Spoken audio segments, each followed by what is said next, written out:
This page is the front cover of Dreamcast Magazine.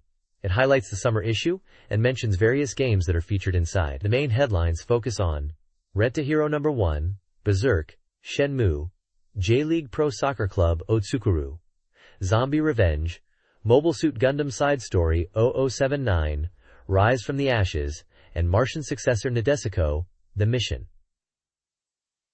It also promotes a special scoop on Cool Borders Brr and Sonic Adventure, highlighting chow-raising features within Sonic Adventure. The cover also lists sections on Pro Baseball Team Otsukuru, Frame Guide, reader rankings, and voice input possibilities with a microphone device, plus strategy guides for games like Valkyrie Profile, Dead or Alive 2, and Ferrari F355 Challenge. It is promoting summer play guides and special features within the magazine. This page is an advertisement for the Sega Dreamcast console, highlighting a new lower price of 19,900 yen, which is stated to be an international standard price. A small figure of a businessman named Yoshio Goto is also featured in the advert. This page is an advert promoting Dreamcast games with the headline, Hard and Exciting Software Coming Soon. It showcases 6 games that are either currently available or coming soon. The first game highlighted is Frame Guide, described as a 3D fighting mech action game. It mentions features like 360-point movement, visual memory battles, and Dreamcast keyboard, VGA, and Rumble Pack support. Next is Air Force Delta, a flight shooting game from Konami. The third game is Seaman, described as a conversational nurturing simulation. It highlights the use of microphone devices and VGA box support. Soul Calibur, a 3D weapon fighting action game from Namco, is also featured. The advert then showcases 2 upcoming titles, marked with Date Month for release. Pro Yaku Team Otsukuru, or Let's Make a Pro Baseball Team, is a sports training simulation game, mentioning Dreamcast keyboard, VGA box, and Sega tap support. Finally, Climax Landers, known internationally as Time Stalkers, is an RPG. It mentions visual memory battles, Rumble Pack, and VGA box support. The bottom section advertises a Shenmue campaign called What's Shenmue? U River, tentative name, Special Search, which is a trial version present campaign running from August 5th, Thursday.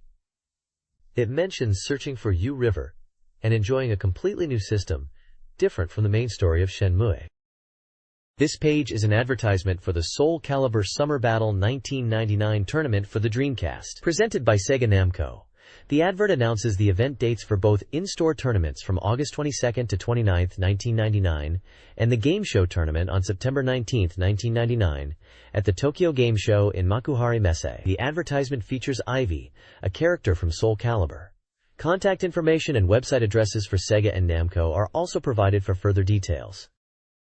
This page is an advertisement for the Dreamcast game Pro Yaku Team Otsukuru, which translates to Let's Make a Professional Baseball Team. This is a professional baseball team management simulation game where you become the team president and manager. The aim is to make your chosen pro baseball team the best in Japan within 10 years, starting with 1.6 billion yen of operating funds. You can scout players, negotiate contracts, and develop your team. The game also features network tournaments for up to 10,000 players and links with the upcoming action baseball game Pro Yaku Team de Asobu. The game is priced at 5,800 yen. This page is the contents page for the magazine. It lists a detailed strategy guide for Soul Calibur Part 3, a report on the Sakura Wars Song Show 3 Crimson Orchid, a feature on summer games with a focus on Sonic Adventure Chow Raising Guide, and a special feature for Mail Charm. Other articles include a new project called Dream Magazine, Exploration Team focusing on microphone devices, a Dreamcast special report on upcoming games, and game features for Cool Borders Burn, J-League Pro Soccer Club, Otsukuru, Berserk, Shenmue, Zombie Revenge, Atsumare, Guru Guru Onsen, Mobile Suit Gundam Gaiden Colony, No Ochita Chi Day, and Martian successor Nadesico The Mission.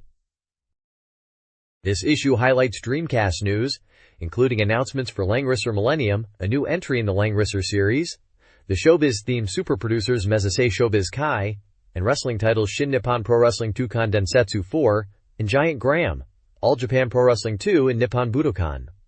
A Dreamcast Soft Complete Guide details games like Professional Baseball Team Wo Tsukuru, The King of Fighters Dream Match 1999, Frame Gride, and Akihabara Denogumi Patapais. Arcade News focuses on the NAOMI platform, with details on Tecmo's Danger Zone, Sega's F355 Challenge, and Sega's Touch de Uno. Finally, a national tournament for the arcade game Denno Senki Virtual on Oratorio Tangram Ver 5.4 is announced, alongside a Dreamcast Game Index for easy reference.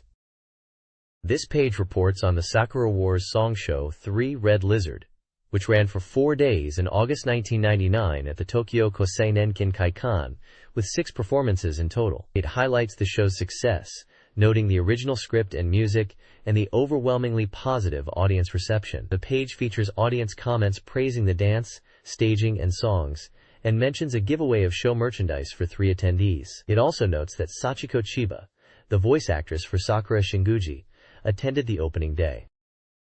This page features comments from Oji Hiroi and Kuhei Tanaka, reflecting on a recent performance. Hiroi expresses gratitude to the audience and staff, and his desire to create an even better review show in the future, mentioning the energy from the audience and stage. Tanaka discusses the theme song Botan Yuki and the dedication of the cast, noting their hard work and the success of the stage show, while expressing his admiration for the cast's abilities and looking forward to next year. The page also showcases various scenes from the stage performance, describing different musical numbers. One scene depicts Iris and Ugami singing Chichin no Pui, a cheerful song with cute dancing. Another scene features a song called Kirameki no Hate Ni, with a focus on self-belief and dynamic dance. Kamo ga Nebu Asakusa is highlighted as a song sung by Sakura and the Dandies, involving the whole town in the performance, with tap dancing by the Dandies. Finally, Watashi no Natsu is mentioned as a summer song performed in yukata costumes, showcasing the entire cast. The bottom section of the page advertises merchandise sold at the performance venue. This includes items such as posters, bath buckets, hot spring cups, drawstring bags, hand towels, candy tins,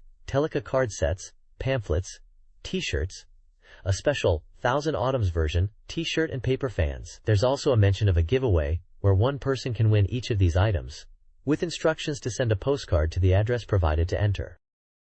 This page is a topics article in Dreamcast Magazine promoting the Dreamcast version of Soul Calibur and related tournament events. It highlights the popularity of Soul Calibur, noting its initial shipment sold out 200,000 copies. The article announces the Soul Calibur Summer Battle 99 tournaments for both Dreamcast and arcade versions across Japan, culminating in a final on September 19th at the Tokyo Game Show event stage, where the Dreamcast champion will be decided. From August 22nd to 29th, arcade version tournaments will also be held in 40 amusement arcades nationwide, with winners competing to determine the arcade champion. The winners from both Dreamcast and arcade tournaments will then participate in an exhibition match using the Dreamcast version. The article also mentions a Dreamcast Summer Slam Kit event held from July 17th to 20th in Akihabara, showcasing Soul Calibur and Dreamcast's latest touch and try corner. The page features images of Soul Calibur characters and screenshots of gameplay. The text on the left side of the page in large font asks, "This summer, Soul Calibur is even hotter. Who is the strongest soul swordsman?" The page is dated Friday 8/20 and Thursday 8/26 at the top right corner.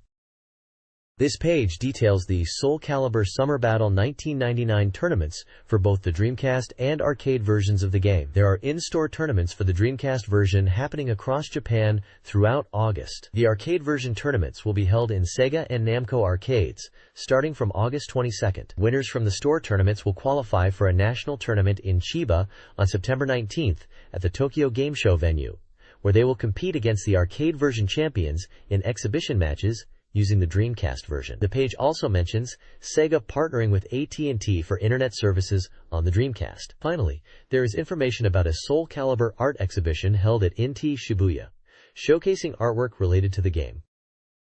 Several gaming-related news items have been announced. Aero Dancing is holding an audition, allowing players to submit replays for a Dreamcast disc. Konami and Daiichi Kosho are collaborating on DDR-DAM, a karaoke and Dance Dance Revolution hybrid game planned for karaoke venues in November. An event is planned for the new Neo Geo Pocket Color software, including SNK vs. Capcom Card Fighters Clash at ZEP Tokyo on August 27th. Uminin from Super Gusun Oyoyu 2 will be featured at the Umanin Summer Festival 99 at Enoshima Beach from August 6th to 8th. Finally, the Tokimeki Memorial 5th Anniversary Culture Festival drew over 10,000 attendees, featuring goods, displays, and a preview of Tokimeki Memorial 2 footage. This page presents various news and goods updates. Banpresto is releasing new prize items for winter, including characters from V Gundam, Collector Yui, and Ah My Goddess. There is also news about events on August 21st and 22nd featuring Mr. Nitani from Compile, with live performances and talk shows to be held at Sega Freaks Akihabara and other locations, promoting his debut, CD. The page also covers the Summer Wonder Festival, highlighting garage kits and figures, mentioning the popular character, Samushin Yoshihisa. A new automatic AV selector device is advertised, capable of switching between 4 game consoles and designed as a stylish interior piece. Dreamcast is promoting the MIL CD format, encouraging users to experience it at CD shops nationwide with demo units, mentioning soundtrack releases for Hang the DJ and the movie Himitsu Secret. Finally, there is a movie highlight for Boxer: The Ultimate Challenge, which is currently showing at Shinjuku Cinema Qualite. A store list of Dreamcast retailers is also provided, categorized by region. This page is diving into the micro device, exploring its sound input capabilities and secrets. It seems to be related to the game Seaman. As the article mentions, it's currently bundled with Seaman. The article investigates the microphone device, talking about its potential and even its origins on the Sega Saturn. It mentions a prototype microphone for Saturn from around 19,941,995, developed for voice-controlled robot-type games, hinting at early voice recognition experiments. There are screenshots from a Saturn demo called Doggy Da Dom, featuring a dog and quiz elements, which uses voice commands like sit, beg, and shake hands. The article suggests that this Saturn microphone technology was the precursor to the Dreamcast micro device, showcasing Sega's long-term interest in voice input for games. The microdevice for Dreamcast is portrayed as a refined version, building upon the Saturn's prototype, with improved voice recognition. This page is about the Dreamcast microphone and how it gives the Dreamcast ears. It highlights the voice recognition capabilities of the Dreamcast, stating that with this microphone, the Dreamcast can do many things. It mentions that the voice recognition rate is almost 100%.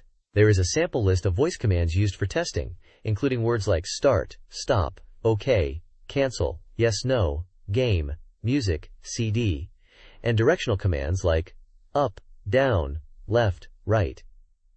It also lists item and menu commands like item, equipment, magic, status, system, load, setting, battle, runaway, wait, move, help, sit, follow, and wait. The article talks about using voice for RPG item selection, similar to the virtual pet game Seaman, and enjoying conversations with virtual characters. It explores the potential of voicemail and voice chat using the microphone, and emphasizes the limitless possibilities of voice recognition for games, suggesting applications like network voice chat, karaoke-like games, and even voice control for writing emails and sending messages. The article mentions that the Dreamcast microphone data transfer speed is the fastest among peripherals, enabling real-time voice recognition and volume adjustment. It concludes that the Dreamcast has finally gained ears. There is a photo of Tetsuya Tanaka from Sega Consumer Software Development Department. The next article preview is about the visual memory, describing it as a dreamlike small box that connects to the Dreamcast and features a liquid crystal screen, pondering the possibilities of hardware and game software integration. This page is an advertisement for the FrameGuide official guidebook for Dreamcast. It highlights that the guide covers all parts, square, and data for the Armed Core-style combat system game, promising to be the ultimate companion for players. The guide features combat techniques, stage strategies, parts data, and setting images to help players master the game. It is an A5 size, 144-page, all-color book, priced at 1,300 yen, and is currently on sale. The Dreamcast software sales top 10 is led by Soul Calibur, a fighting game selling nearly 150,000 copies in its first 4 days. Seaman, a forbidden pet simulator, takes second place, with around 119,000 units sold. Professional baseball team, Otsukuru, is third. Air Force Delta, Shutoku Battle, and Frame Gride follow. Kita E. Photo Memories, The King of Fighters Dream Match 1999, Sonic Adventure, and Denpa Shonen Teki Game Doto no Kenshou, Seikatsu Nasubi no Heiya round out the top 10. Sales data is collected from cooperating stores. This page showcases the Dreamcast Magazine's anticipated titles top 30 ranking. Number 1 is Shenmue, praised as still very playable, with 581 points and a release date listed as October 28. Grandia 2 is second, with 483 points. The article mentions that more information is coming soon and encourages readers to look forward to it. Resident Evil Code. Veronica takes the third spot with 352 points, discussing the Veronica game show footage and hinting at more new developments in September. Further down the list, in 8th place, is Mobile Suit Gundam Side Story. Colony Falling Place, scoring 262 points. In 9th is Super Robot Wars, with 245 points. Other games in the top 10 include Cyber Troopers Virtual-On Oratorio Tangram, Ver.5.4, D2, Maken X, SNK vs. Capcom, and Virtua Striker 2 Away. The list continues, with titles like Black Matrix AD, JoJo's Bizarre Adventure, J-League Pro Soccer Club, Otsukuru, Climax Landers, Nadesico the Mission, Sunrise Ayutan, Revive, Sosei, Langrisser Millennium, vs. LKU, Pop Music 2, Sentimental Graffiti 2, Professional Baseball Team Otsukuru, Dreamcast, Idol Genshi Otsukuchou, Chokusenki Kikayo, Project Airs, Melty Lancer Reinforce, Eco the Dolphin, Shin Nihon Pro Wrestling, Tucon, Retsuden 4, and Descrimson. Release dates range throughout 1999 and into early 2000, with publishers including Sega, Capcom, Atlas, Bandai, Banpresto, NEC Interchannel, and others. The points are based on reader votes from August 13th to 20th. This page features 2 game rankings and a weekly game spotlight.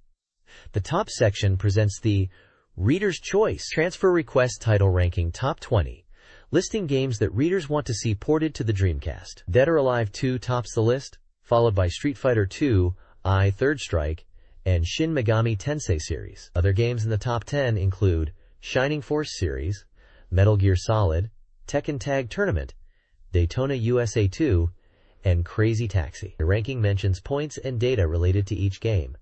There's also a text snippet discussing Soul Calibur sales and Namco's potential future Dreamcast games. Below is the Video Game Income Ranking Video Game Top 15, focusing on arcade game earnings. Virtua Striker 2, version 99 is at number 1, followed by Tekken Tag Tournament and Virtua Fighter 3 TB.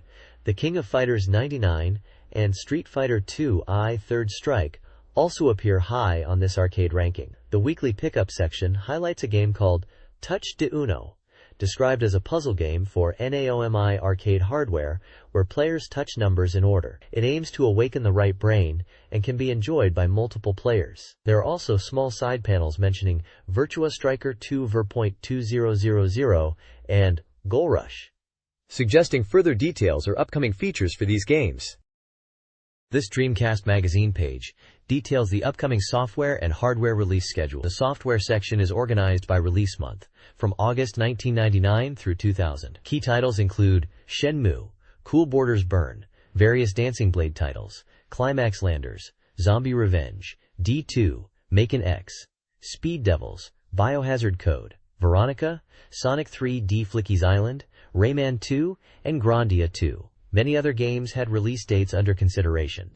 The hardware section mentions planned peripherals like a fishing controller, zip drive, and microphone, with most release details pending. The final Sega Saturn release schedule lists Monster Maker Holy Garter, Sonic 3D Flicky's Island, Real Sound 2 Rin, and Words. The Reader's Race Weekly Dreamcast Magazine ranks Dreamcast games, with Race 30 showcasing the top titles. Soul Calibur, Namco's debut on the Dreamcast, leads the pack with a 9.9459 score, lauded for its deep gameplay, including the Mission Battle Mode and Edge Master Mode. Sega Rally 2, Sonic Adventure, and Let's Make a Pro Baseball Team follow. The list includes a mix of fighting, sports, and adventure games, with some Japan-exclusive titles like Giant Graham. Other notable titles include The House of the Dead 2, Seaman, Marvel vs. Capcom, and Street Fighter Alpha 3. The page also features Oz's table evaluations and explains that the rankings are based on reader votes and comments, contributing to the selection of Reader's Choice Masterpieces. Dreamcast Magazine's Odds Table B ranked games from 16th to 35th, including titles like Dynamite Deca 2, Aerodancing, and Blue Stinger. 2 games received mini reviews. Professional baseball team Wotsukuru based Baseball 2K was praised for its team management and data, despite lacking in-game guidance and excessive VMU usage. Seaman was lauded for its unique experience, described as raising a fish-human hybrid. Reviewers found the communication with Seaman, via voice recognition, intriguing, unsettling, and surprisingly deep, calling it a unique blend of game and pet ownership. This Dreamcast Magazine page presents reader rankings of Dreamcast games. Northward. Photo Memories, 15th. Offers a relaxing experience in Hokkaido. Air Force Delta, 20th. Provides a realistic pilot simulation with impressive graphics, though some found it too difficult. A special preview features What's Shenmue, highlighting its immersive world with stunning graphics, real-time changes, and interactive elements like buying juice. The review praises the QTE system and attention to detail, capturing the atmosphere of Yokosuka. The top 50 list also includes games like 7th Cross and Bomberman Online Special. A Rank and Expected Software section showcases new titles, urging readers to vote to influence future rankings, with games like 9 Chairs and Buggy Heat listed. This page covers Dreamcast news and reviews. Marionette Handler, a new Micronet game, is reviewed, praised for its depth, despite potentially challenging controls. An odds table ranks Dreamcast peripherals, with the Furu Furu pack as top-ranked. Player comments discuss Giant Graham, the addictive nature of Dreamcast games, and purchasing multiple accessories for a true Horror King set. Many reviews include Akihabara Cyberbrain Group, Patappies, which is enjoyable despite routine gameplay, and Baggy Heat, a difficult but detailed racing game. The mic device, microphone, for Seaman, is also reviewed, working well with whispering, and hoping for future software support. A contest offers prizes for predicting Papa Music 2 rankings. Another weekly special present, the arcade stick and VM set, is highlighted. Finally, readers are asked to predict the score for New Japan Pro Wrestling Ring Soul Legend 4. This page is an advertisement for WonderSwan Perfect Guides, published by SoftBank Publishing. It highlights several game guides available for the handheld console. Featured guides include Super Robot Wars Compact Perfect Guide, Chaos Gear, the Guided 1 Perfect Guide, which is priced at 980 yen and displays a game screenshot, Last Stand Perfect Guide, which shows the game box art, and Viet's Blade Perfect Guide, priced at 1,100 yen and features character artwork. Additionally, the advertisement mentions SD Gundam Emotional Jam Perfect Guide and Neon Genesis Evangelion Apostle Training Perfect Guide, which are both currently on sale and display game screenshots or title text. Finally, it announces the upcoming Mobile Suit Gundam MSVS Perfect Guide, scheduled for release in September. The Vinylit's Blade Guide promises to reveal all characters, items, and stones in the game, along with story explanations, map strategies, hidden event details, and methods to obtain rare items. The Neon Genesis Evangelion Guide claims to provide complete coverage of Apostle training, detailed explanations of training methods, complete event scene captures, item data, and strategies for the card game. The SD Gundam Emotional Jam Guide covers stage strategies, conversation events, and unit data. The next page of Dreamcast Magazine reviews 2 games. First is Cool Borders, BURRRRN, which is given an impressive average score of 8.0 out of 10.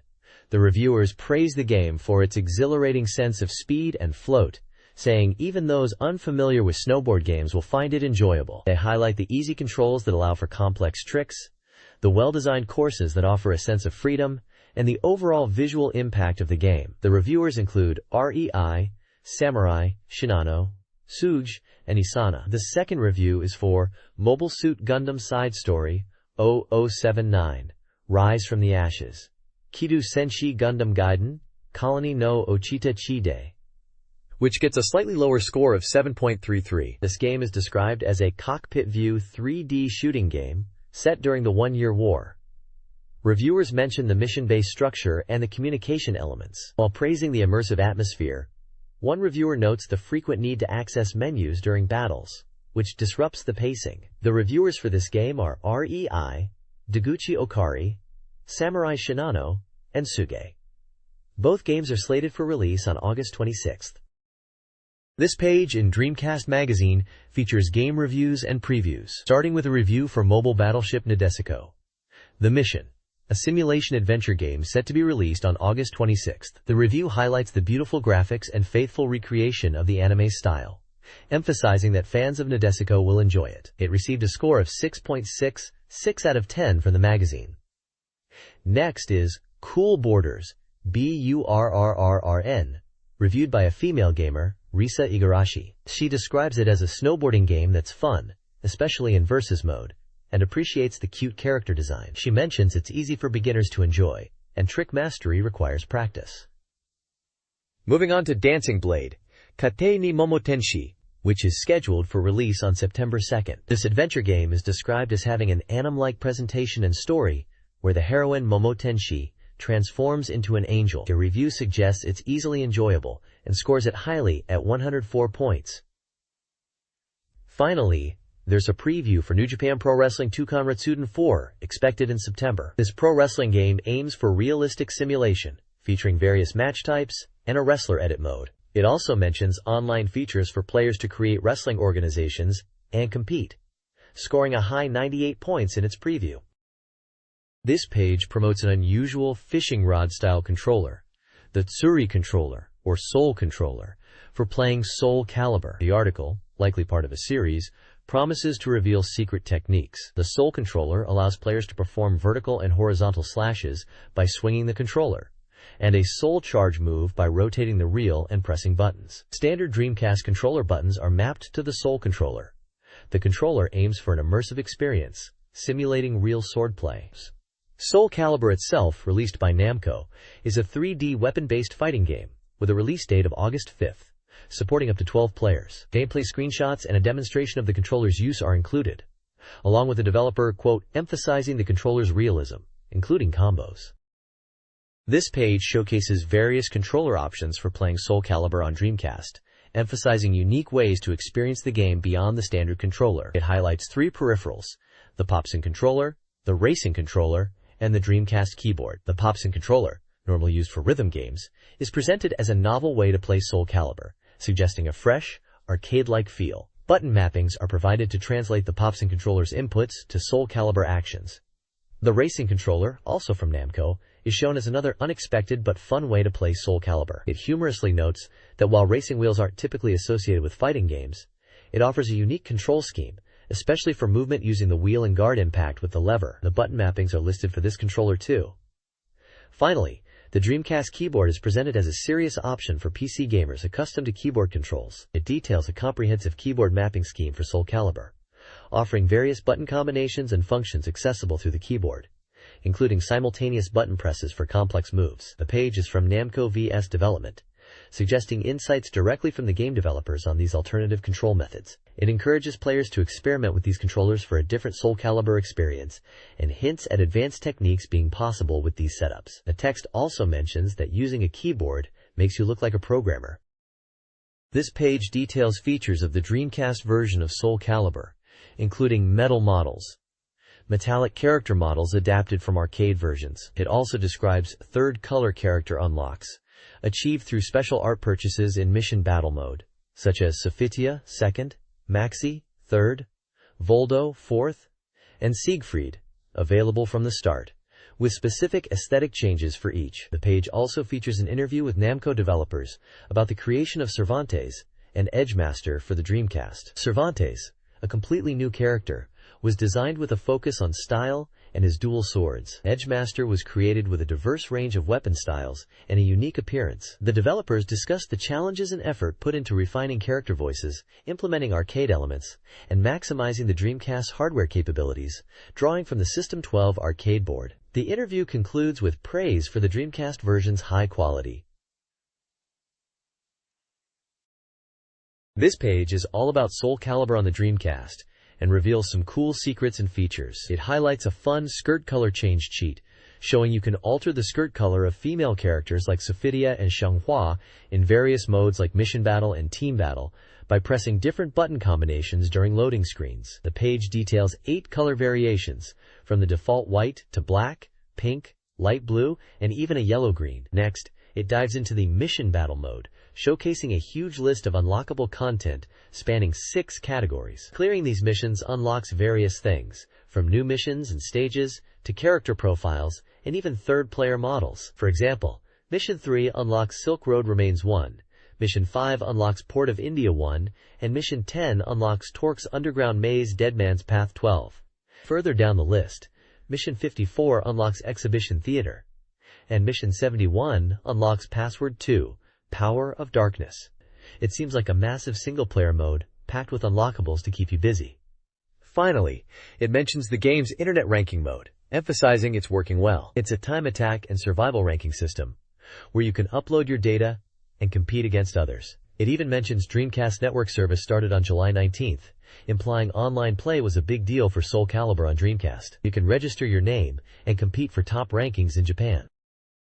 This page is all about Cervantes from Soul Calibur, focusing on him as a fearsome and powerful character in the game. It highlights his background as a resurrected pirate, seeking the cursed sword, Soul Edge. The page details his weapon, Archelon and Nirvana, a combination of a long sword and a short sword, showcasing its versatility. It then delves into Cervantes' move list, explaining several key techniques like Soul Swing, Gentle Wave, Crush Heal, Scissors Wave, Hornet Wave, Giblet Torpedo, and Raging Wave, each accompanied by input commands and descriptions of their properties, such as range and effectiveness in different situations.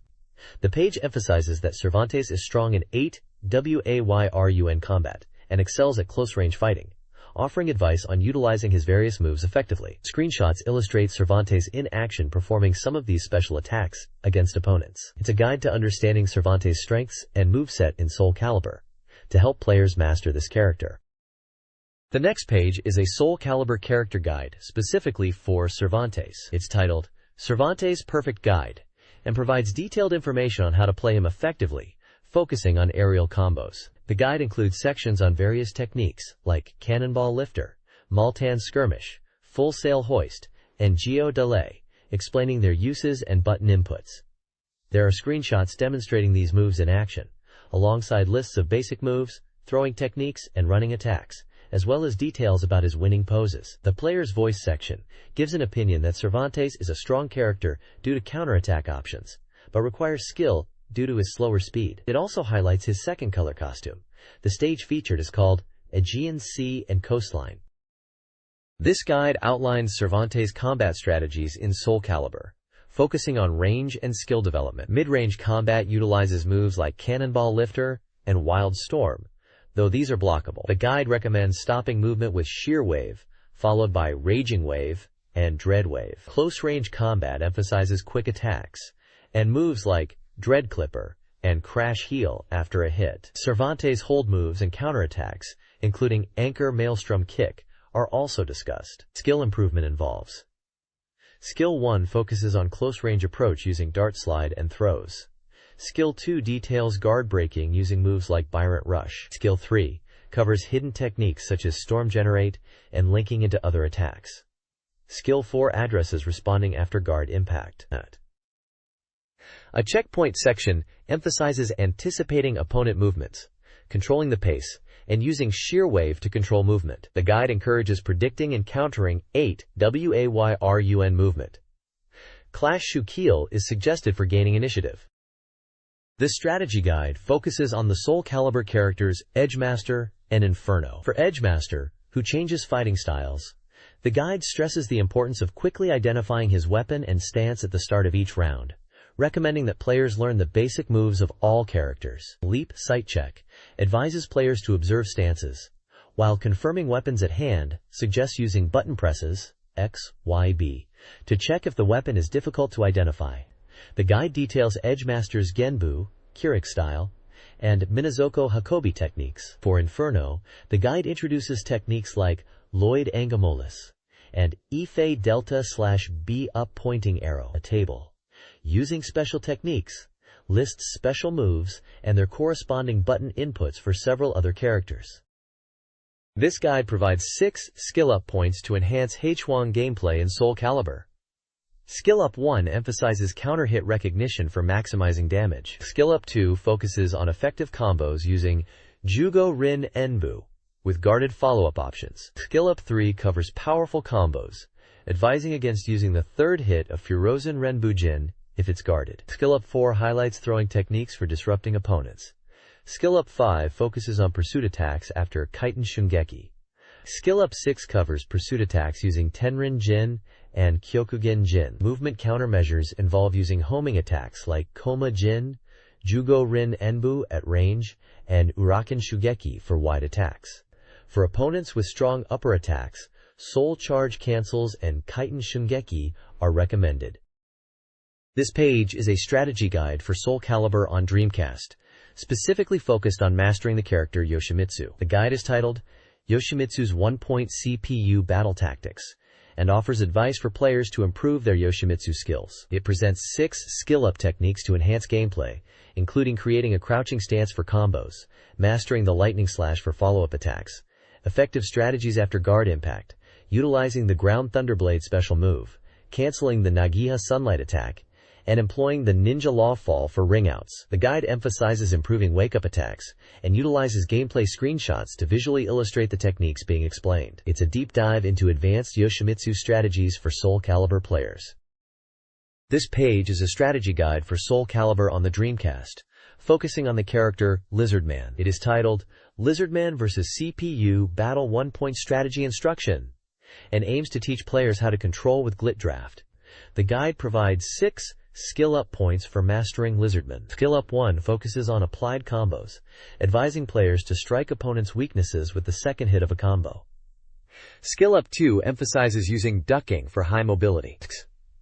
Skill Up 3, 4, and 5 detail powerful combo attacks initiated from right-pointing arrow circled +X, showcasing 3 variations of fierce attacks. Skill Up 6 highlights using ring-outs to your advantage for one-shot reversals.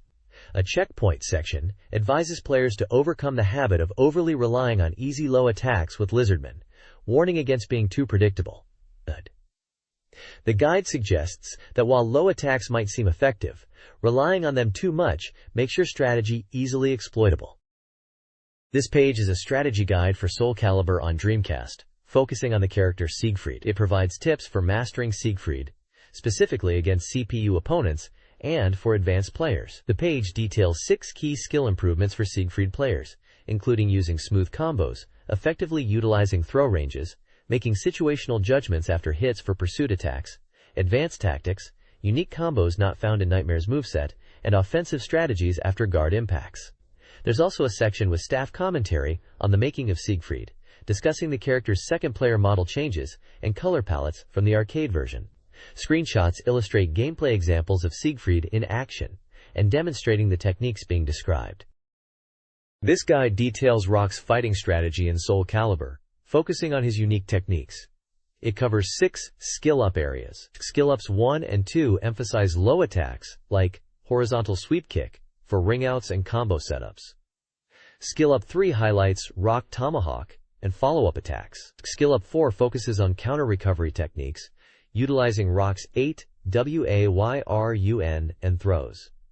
Skill Up 5 teaches throw-cancel combos using moves like Breeze Clutch. Skill Up 6 covers establishing down-throw opportunities with moves such as Hyper Dynamite Slam. A checkpoint section addresses difficulties with command throws like Slam Vortex and Rock's shorter throw range compared to Astaroth. Finally, the Staff's Words section describes Rock's design philosophy, a refined version for combo-focused players, drawing inspiration from his previous appearance. This page is a strategy guide for Seung Mina in Soul Calibur, focusing on 1-point tactics for CPU battles and skill improvement. It details several of Seung Mina's moves like Yugeki, thrusting attack, and Ensugeki, circular sweep attack, providing tips on how to use them effectively, especially after a counter hit or when the opponent is down. The guide also covers advanced techniques, such as linking moves after Ensugeki, ring-out strategies, and how to counter opponents who move to the right. There is also a section where staff discuss the making of Seung Mina, highlighting her appealing design and animations.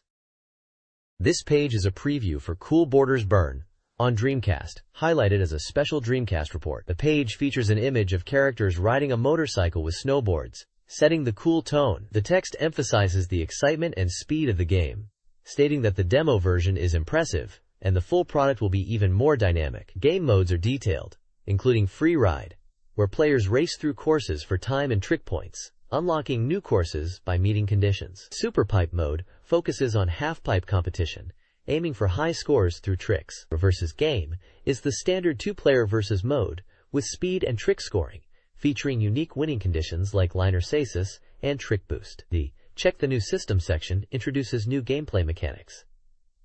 Attack and Crash mode enables guard mode with the Y button to crash through obstacles. Extra Time mode extends playtime by rewarding tricks with bonus time on larger courses. The Special Report section announces the release date as August 26th and the price at 5,800 yen, categorizing it as a sports game, snowboarding, with Purupak and communication support. The bottom of the page clearly states the game title as Cool Borders Burn, part of the Cool Borders series. This page introduces two new courses for Cool Borders Burn. Course 3 is Urban Striker, set in a snowy cityscape, emphasizing intricate routes and tricky board control, with many level changes in the urban environment. Course 4 is Cave Slider, a cavernous stage with wide-open areas contrasting sharply with narrow sections, focusing on branching paths within a mysterious, ice-filled cave setting, culminating in a showdown with a giant dinosaur fossil at the goal. This page introduces the Extra Super Pipe course in Cool Borders, highlighting it as a super technical course. It describes pipe courses as focused on trick techniques, distinct from normal courses. The page emphasizes that this super pipe course is long, but not overly so, and anyone can clear it. It points out that all walls are pipes, and there are many gimmicks present. The page offers a beginner's guide to half-pipe, explaining that timing is crucial for pipe riding. It details how to perform ollies and jumps from the lip of the pipe by holding and releasing the A button. The guide advises beginners to perform ollies and jump tricks in the trick area and land properly, then ollie again towards the wall. It warns about the angle of approach to the wall, as deep angles and slow speeds can hinder high jumps, potentially limiting trick execution. The guide also mentions that landing spots often have corners. This page showcases the Extra Super Pipe course in Cool Borders Burn for the Dreamcast. It highlights new features like wall riding to access tunnels and navigating through ghost houses within the course. A score competition is announced, inviting players to compete on the Mountain Review course. The rules specify using one of the 9 default snowboards and allows for free character selection. Prizes include Cool Borders Burn merchandise and QUO cards for the top 3 participants, and the application deadline is September 24th. This preview for J-League Pro Soccer Club Otsukuru details a Dreamcast soccer club management simulation. The game features a 2-division system, J1 and J2, mirroring the J-League and creating tension through promotion and relegation. Screenshots showcase gameplay in both divisions. Developed by Sega, the game is set for a September 30th release at 6,800 yen and supports keyboard and VGA boxes. A combination tournament allows J1 and J2 teams to compete. Unlike previous games, the 2-division system aims to heighten match stakes. Promotion conditions include finishing first or second in J2, while relegation sees the bottom 2 teams of J1 demoted. An in-game example shows promotion to J1 after earning over 31 billion yen. This article focuses on J-League Pro Soccer Club Wo Tsukuru, a soccer club management simulation. Players start in J2, competing against 12 clubs over 44 games for promotion to J1. Success requires strategic thinking, including player conditioning and team management. The game highlights the contrast between promotion and relegation, emphasizing the importance of every match. Key strategies involve scouting and developing young players, like finding golden eggs. The article details all 10 J2 club teams, including their managers and key players, and advises monitoring other clubs' performance and game news to inform strategies. A team ranking table shows league standings, highlighting the need to take all opponents seriously. Screenshots showcase gameplay, team management screens, and in-game action, illustrating player perspective. This article examines the J-League soccer scene on the Dreamcast, emphasizing the intense competition in J1. Promotion is only the beginning, as newly promoted teams face a steep learning curve and must avoid relegation. The article profiles various J-League teams, outlining their strategies and key players. Cerezo Osaka relies on speed and veterans, while Jubilo Iwata focuses on passing. Other teams, such as Verdy Kawasaki, Kashima Antlers, and Yokohama F. Marinos, also have distinct strengths. The article covers teams like Urawa Reds, Sanfrecce Hiroshima, and Kyoto Purple Sanga, and outlines their plans for the season. JEF United Ichihara's rebuild is also discussed. The article also touches on the challenges of managing a team in the demanding J1, highlighting the importance of squad depth, player fitness, and development.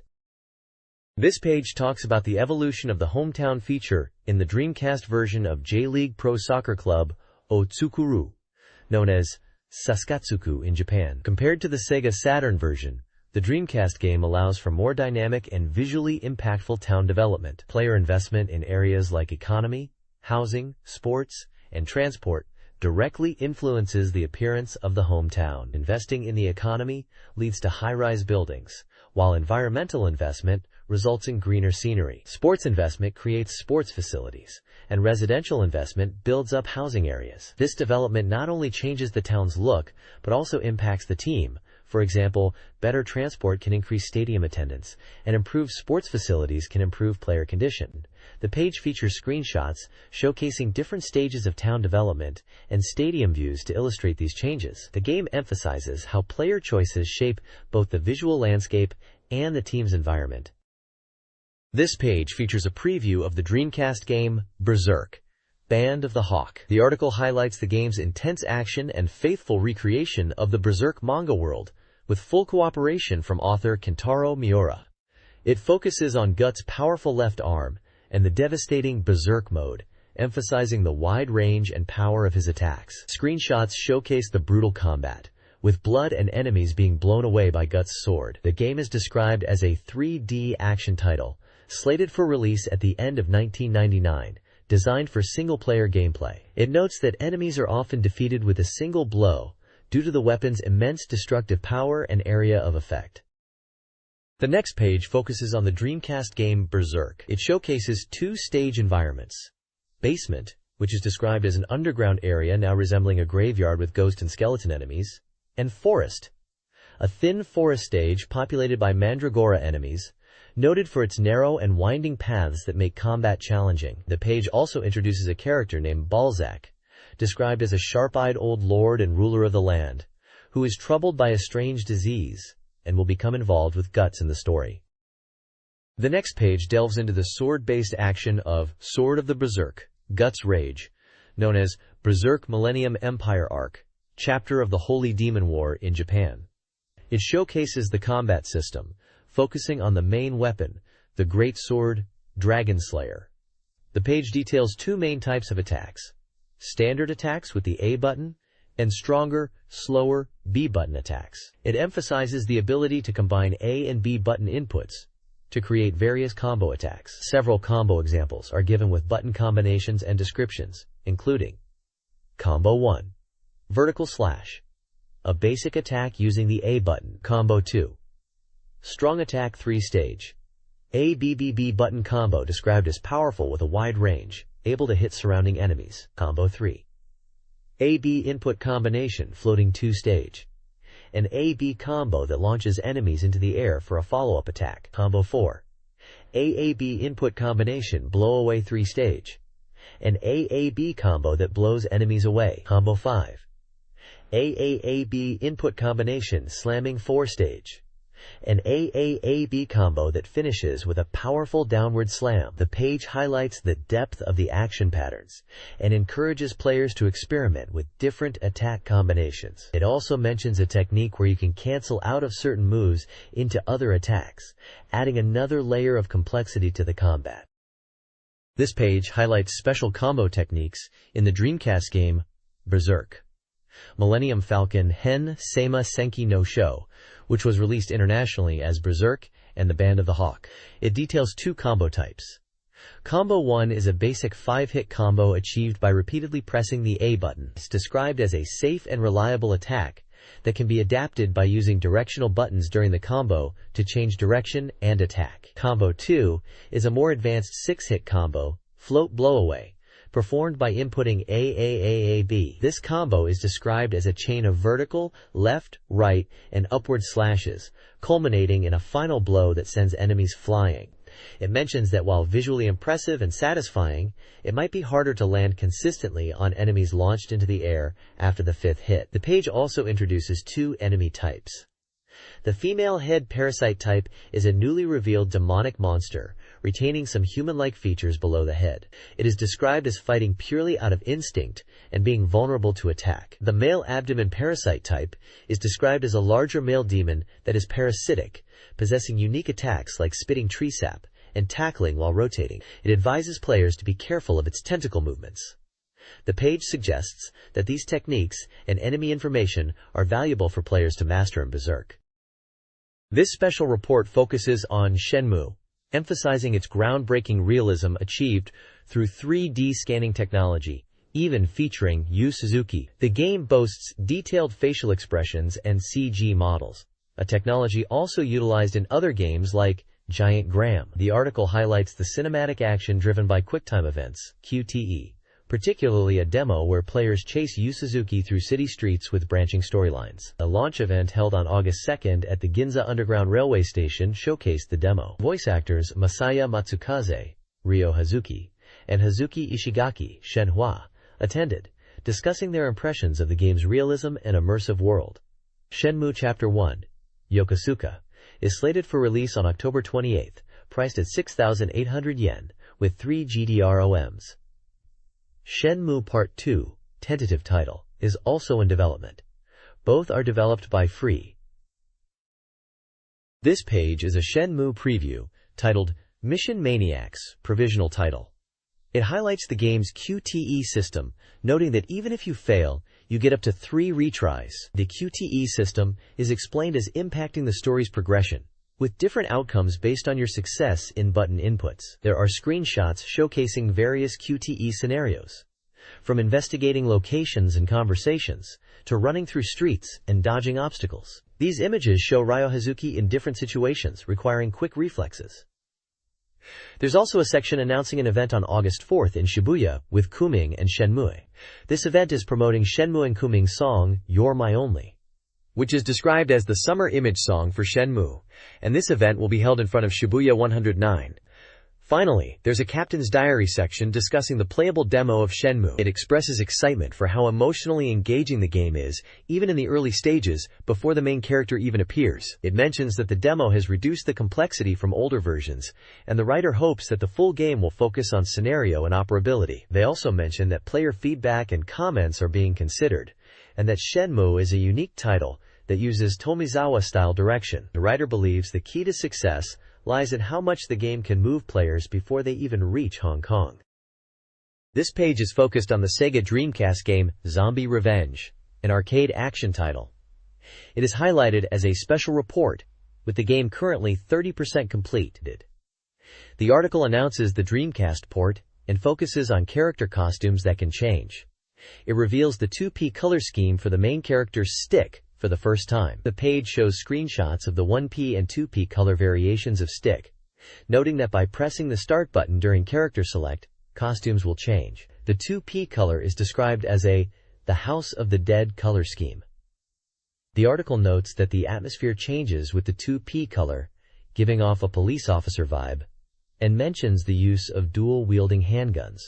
It suggests this might be to differentiate characters, and hints at potential changes to moves. The game is scheduled for release in October, and priced at 5,800 yen. It is an action game supporting 2-player simultaneous play, and is compatible with arcade sticks, rumble packs, and VGA. This page is focused on the Dreamcast game, Zombie Revenge. The page highlights the game's balanced gameplay between shooting and melee combat, praising this aspect as a strength. There are sections dedicated to shooting and melee, showcasing screenshots that illustrate these gameplay elements in action. The page emphasizes how combat is balanced, offering both ranged and close-quarters options. A key section is dedicated to Stick's unique techniques, focusing on the character Stick Brightling. It introduces 2 of his special moves, the Boomerang Kick and Strike Pressurer, explaining how to execute them with button combinations and describing their effects in gameplay. The page also includes a character profile for Stick Brightling, detailing his background, age, 27, height, 181 centimeters, and weight, 71 kilogram. It delves into his story, mentioning his upbringing, family, and motivations within the game's narrative. Finally, a bold text at the bottom exclaims, "Zeed's ambition, I will crush it," which seems to be a catchphrase related to the game or Stick's character. This page is about Guru Guru Onsen, which translates to Round and Round Hot Springs, a Dreamcast online communication game. The article highlights the fun of online communication and details a thorough report on the game. It talks about how you can always enjoy the hot springs whenever you like, and describes it as a virtual reality space where you can relax with friends. The game allows for easy communication with others through chat, even during gameplay, and supports kanji and emoticons for expressive messaging. It mentions features such as Dream Passport 2 compatibility, and you can customize your avatar's appearance in the changing room. The game is published by Sega, supports 1 to 4 players, and requires a keyboard and rumble pack. It was scheduled for release on September 23rd, priced at 4,800 yen. The article emphasizes the communication aspect, noting you can chat and play card games like Trump and Mahjong together, and enjoy conversations from game-related topics to casual chats. This page is about the Dreamcast game Guru Guru Onsen.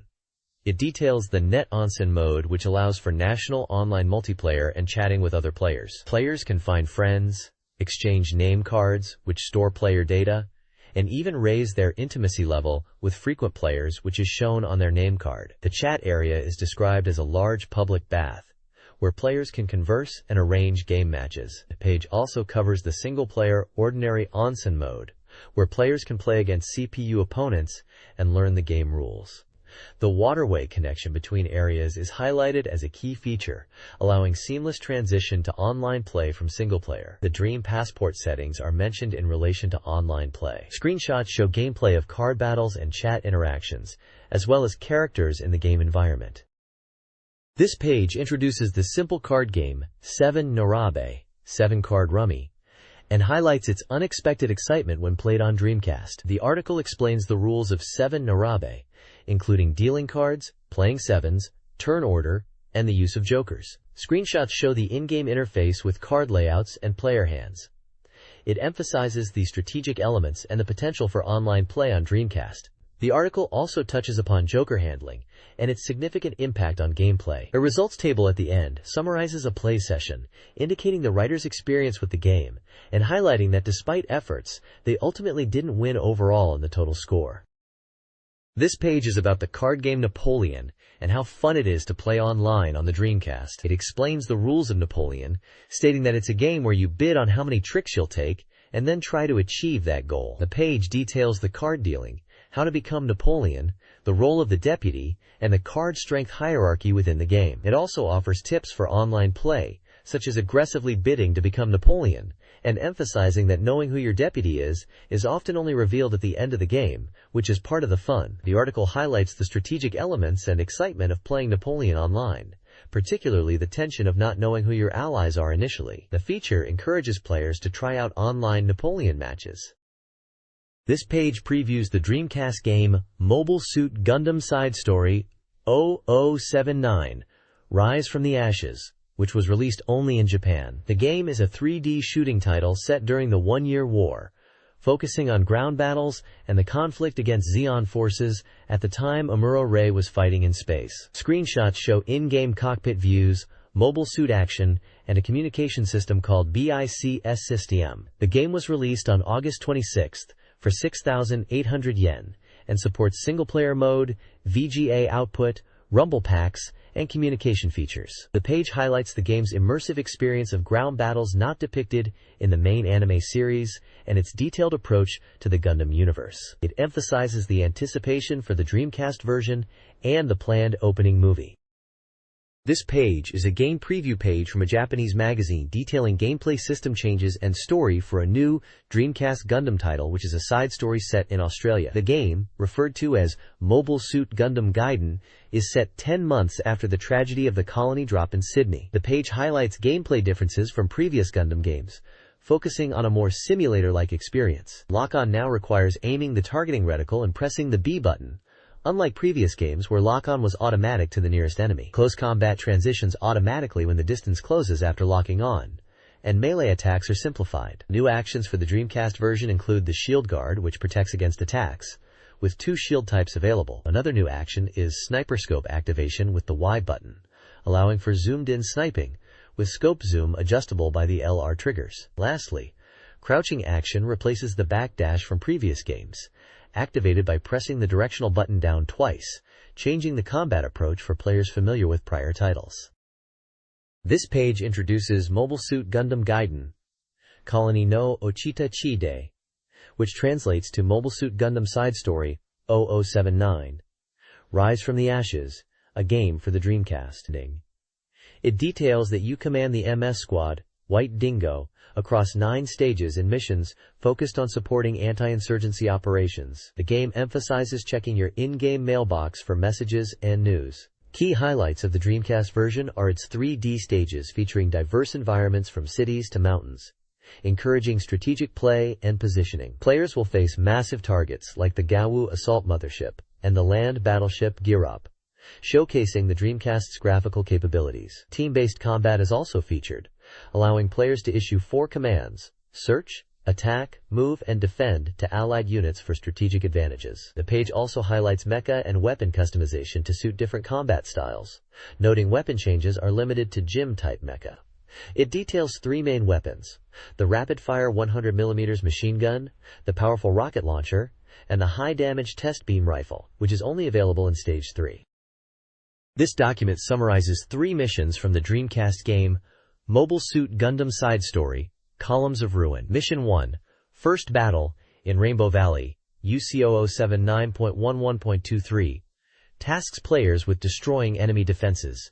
The stage features gentle hills and playable MS-06J Zaku 2 mobile suits. Mission 2, Alice Springs Strategy, UC0079.11.25, places players in an urban environment where they must choose to fight or withdraw after an enemy surrender offer. Playable mobile suits are MS-06J Zaku 2 and MS-07B Gauf. Mission 3, In the Mist, takes place in Simpsons Gap, UC0079.12.1, and involves intercepting enemy MS and GAU attack carriers in rocky, mountainous terrain with limited visibility.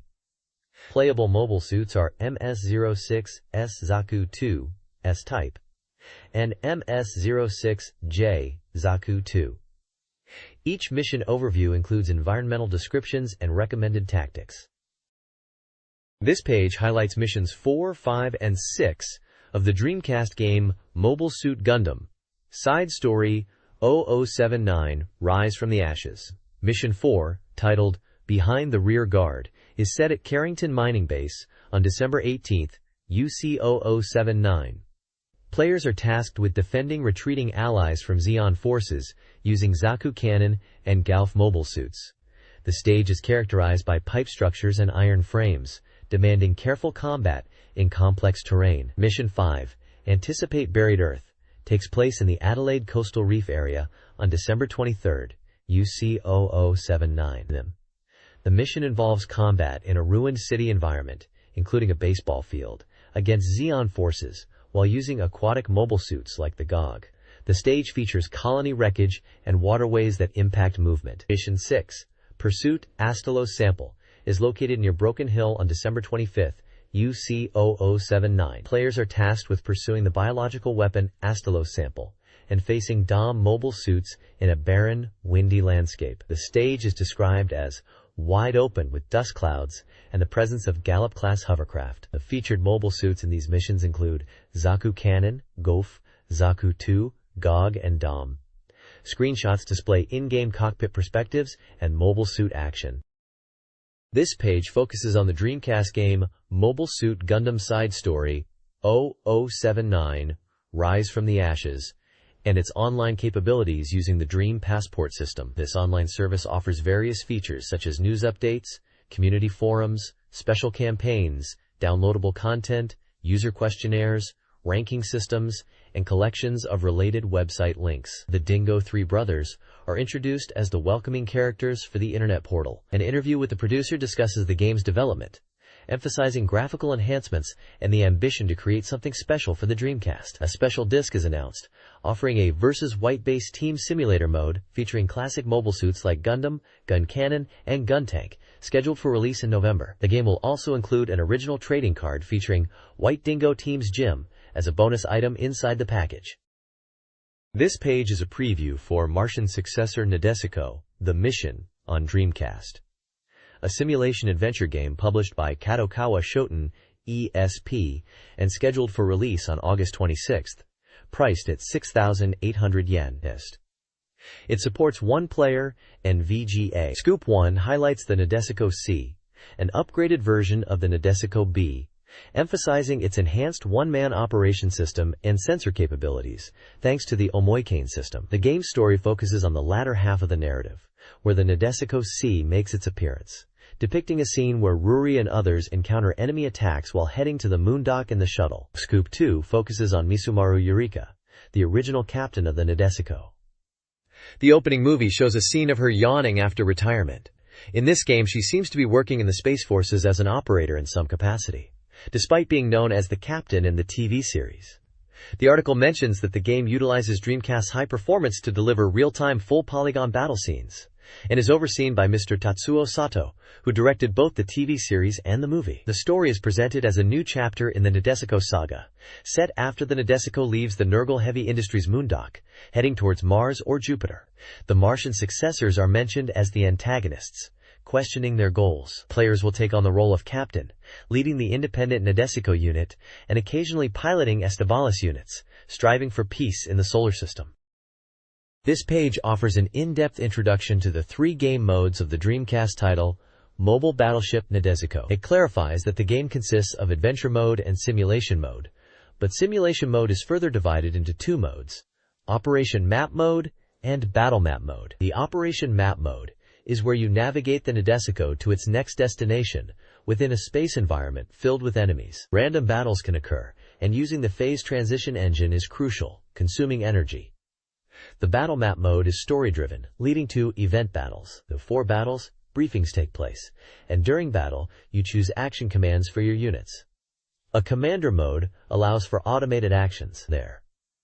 The adventure mode involves conversations with the Nadesico crew and progressing through the story. This mode includes event adventure and free adventure, which happens when selecting rest in the Operation Map mode. Both modes offer opportunities to improve relationships with the crew, emphasizing careful dialogue choices. The page also introduces Megumi's DJ Time, where players can listen to a radio program in the captain's room featuring the character Megumi. Furthermore, it highlights the movie scenes in the game, emphasizing high-quality cinematic sequences, particularly focusing on an event called Uribatake's Baku Baku Dream, which is a free adventure event involving the Nadesico crew and a new machine created by Uribatake to relieve tension. The page suggests that the effectiveness of this machine is questionable.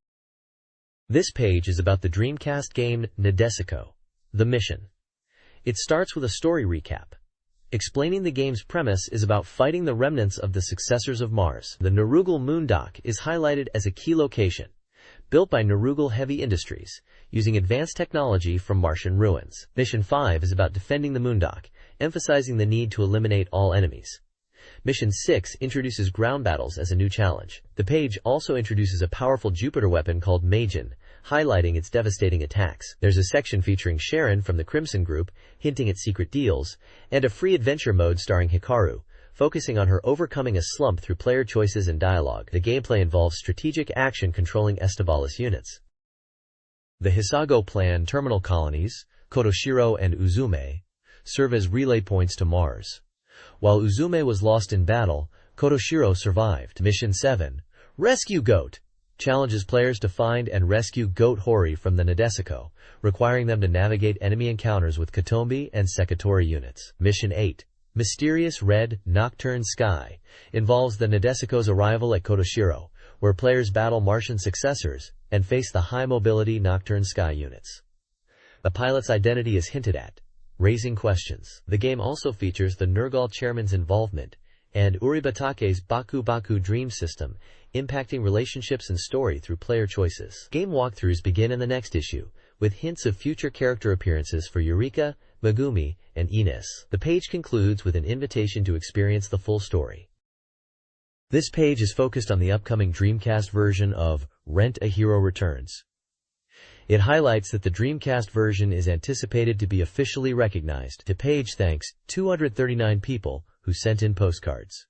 It mentions that the original Mega Drive version was an action RPG on an 8 meg cartridge with battery backup, released on September 20, 1991. The article asks what kind of game the Dreamcast version will be, noting the original was a top-down action RPG, and speculates if the Dreamcast version will be a similar action RPG style, possibly like Spike-Out.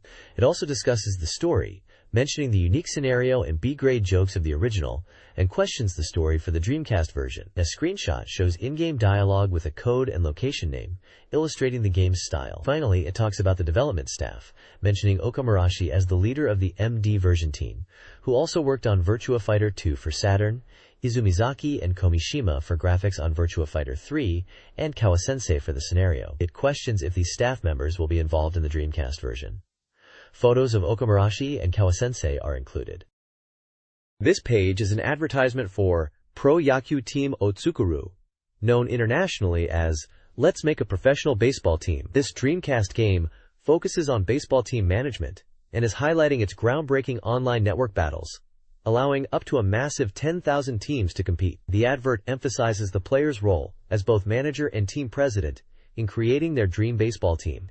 It also lists team names featured in the game and mentions a price of 5,800 yen. This page is a manga strip for the game Evolution, The World of Sacred Device. The manga is titled Manga Version Evolution Volume 17. The comic strip shows the main characters exploring a cave, fishing, and encountering a large green monster. On the left side of the page, there are character introductions for Mag Launcher, Linear Cannon, and Chain Gun, describing their roles and personalities within the game. It mentions that Evolution, The World of Sacred Device, and Evolution 2, Far Off Promises, are adventure RPGs for the Dreamcast and are slated for release in 1999. The text at the bottom mentions the release date of Evolution as January 21st, and the price as 5,800 yen. The Guru Powers. Reader Contribution Corner opens with an illustrated family, seemingly cursed. The Dream Plaza features humorous discussions on summer activities by the Usugemaki sisters and Dreamcat. Ring Spiral Man highlights a game screenshot. Reader submissions include discussions on game pets, semen, game communication, and a Dreamcast mysteriously turning on. A Q&A section covers Vampire Savior editions, with the EX edition recommended. Other topics are Dreamcast Summer Software and the Seaman Observation Diary. Submissions also showcase pop-in music fan art, speculation on fashion trends, and mentions of Star Wars Episode 1, Racer, and the Star 32X. The next page is a special Illust Garden section, showcasing fan art submissions. There are several pieces featured, including artwork inspired by Resident Evil Code, Veronica showing Claire Redfield, and another with a dark elf theme. Cool Borders is represented with an image of snowboarding. Sonic Team characters are shown in another artwork, likely referencing Sonic Adventure. There's also a Berserk image, a Zombie Zone themed piece, and one depicting a firefighter. Finally, there is an image with a Shinki Sekai Evolution, God Machine World Evolution theme.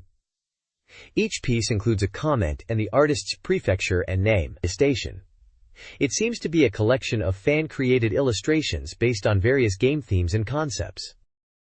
This page is a reader submission section called Ghoul Powers. It's focused around reader questions and comments related to the magazine and games, presented in a humorous and informal style featuring cartoon cat characters as commentators. One section called Notice Cat Hearing is answering a question about submitting illustrations, clarifying that color illustrations can be submitted but might not be published in color due to current limitations, and suggesting that fan pages are better for color illustrations. Another section, Continuous Question Corner, addresses questions about writing in black ink and using pencil for submissions, recommending black ink pen to prevent smudging. It also touches upon game ideas and sharing them, suggesting that interesting text-based ideas can also be rewarded with presents. The Upper Hand Technique Lecture section seems to be answering a question about a specific technique in a game and whether illustrations are judged based on skill. The answer emphasizes that enthusiasm and love for drawing are more important than pure skill, and even beginners can be featured if their passion shines through, encouraging readers to submit their drawings. The image includes various reader submissions with illustrations and captions, like a fishman character labeled Seaman from Akita Prefecture, a girl character labeled Gero Mamire from Kanagawa, and another girl character labeled Wendy from Osaka Prefecture. A group of robot mecha characters is also featured with the label Back to Saturn from Gunma Prefecture, mentioning they are difficult to count and all based on imagination. The next page of Dreamcast Magazine showcases the Guruguru comic section, highlighting fan-submitted comics from different regions in Japan. From Hiroshima, there's a comic strip priced at 30 yen, featuring a game choice selection screen with options like Send Data, Receive Data, and Chikuru. Saitama Prefecture brings Combat Fujikawa, a humorous strip focusing on the game Shenmue, with a character expressing frustration or dislike towards it. Tokyo's How area presents user feedback on the Guruguru comic section itself, with a reader commenting on whether the comic section is losing its appeal. Chiba Prefecture contributes Seaman Hoshi-chan's Pet, a comic featuring the quirky Dreamcast game Seaman, with dialogue referencing the game's strange nature, with repeated phrase, "It will stay put, Tokyo again," this time with Yabuki Makoto, featuring a Dreamcast console and a comment about the hardware's performance being inadequate, playfully calling it a waste. Kanagawa Prefecture offers Unico Mole, a comic titled North, depicting UFOs and a tower, possibly referencing a game or a strange in-game event experienced by the user. Finally, Saitama Prefecture provides Yura Raku Chikin, with a comic related to King of Fighters, noting the game's popularity, especially among female fans, and appreciating the first-time submission. The bottom section details the submission guidelines for the Guruguru comic section, specifying the use of postcards or white paper with black ink for illustrations and text, and providing address details for submissions, also mentioning that color illustrations are not being accepted currently. This page features an interview with musician Hiroharu Hayama. Known for his work on game soundtracks, he became famous 7 years prior with his game CD Super Brother Expensive. His latest album, 99 Super Brother Expensive Legend, was released in April. He describes his music style as digital sampling sound and wild vocals, and mentions performing energetic live shows and duets surpassing record label boundaries, establishing himself in the game music industry. He is currently working on music for 4 big titles. The page details the release information for the Front Mission 3 soundtrack by Square for PlayStation, emphasizing the orchestral sound and inviting listeners to enjoy it. It also mentions a concept album gathering many game musicians produced by Hayama. Another release mentioned is Temple Run Su 2 children's songs, scheduled for October 27th. Merchandise is advertised including a t-shirt, an original face towel limited to 50 pieces, and a black bandana, with discounts for purchasing all 3 items. Ordering information via FAX and phone is provided. The page also includes website and address information for further details on Hiroharu Hayama and related albums like Empire, Super Brother Mountain, and Game Music is Dead. This page is a column titled Habit from volume 36 of a magazine. The author, Nimura Hitoshi, humorously reflects on childbirth, comparing the experience to a disaster movie and referencing video games. He describes the birth visually, using phrases like tropical flowers and Martian flowers blooming, and later compares aspects to alien larvae and monsters from a John Carpenter film, mentioning influences like Terminator 2 and Alien 2. The illustration shows a baby firing a toy gun at monstrous creatures emerging from a TV screen, visually representing the disaster theme. Nimura Hitoshi is identified as being born in 1964, an AV actor and director, and the author of Everything is for Being Popular, inviting readers to share their thoughts on his column. The next page features Masaya Nakahara's returning column, the 5th installment titled People Waiting Naked Want a Good Blonde Woman and Won't Stop Hoping. This column discusses the writer's recent experiences with games. They mention playing Bioweapon Expendable, and before that, Violence Killer, and also an unreleased game called One which they played in its US version. Another section on the page talks about purchasing games through online auctions, using Link Divisor 2074, a power suit battle simulation game, as an example. Finally, there's an advert for the Dreamcast Magazine, which was sold in limited quantities at Comic Market. This page is a manga strip titled Something Yoshimatsu Theater, the 36th installment, with the theme, Sega Mail is #1 in Japan. The comic features characters with TV screens, for heads, humorously discussing Sega's mail channel service. They mention being engrossed in both Seaman and Soul Calibur. One character says they're still playing a duck game on the Pocket Station. The strip then takes a comedic turn, exploring themes of love and puberty in relation to Sega's mail service, with some childish humor and wordplay. The next page is a column titled Black Ore, Black Ore, by Fumio Kurokawa.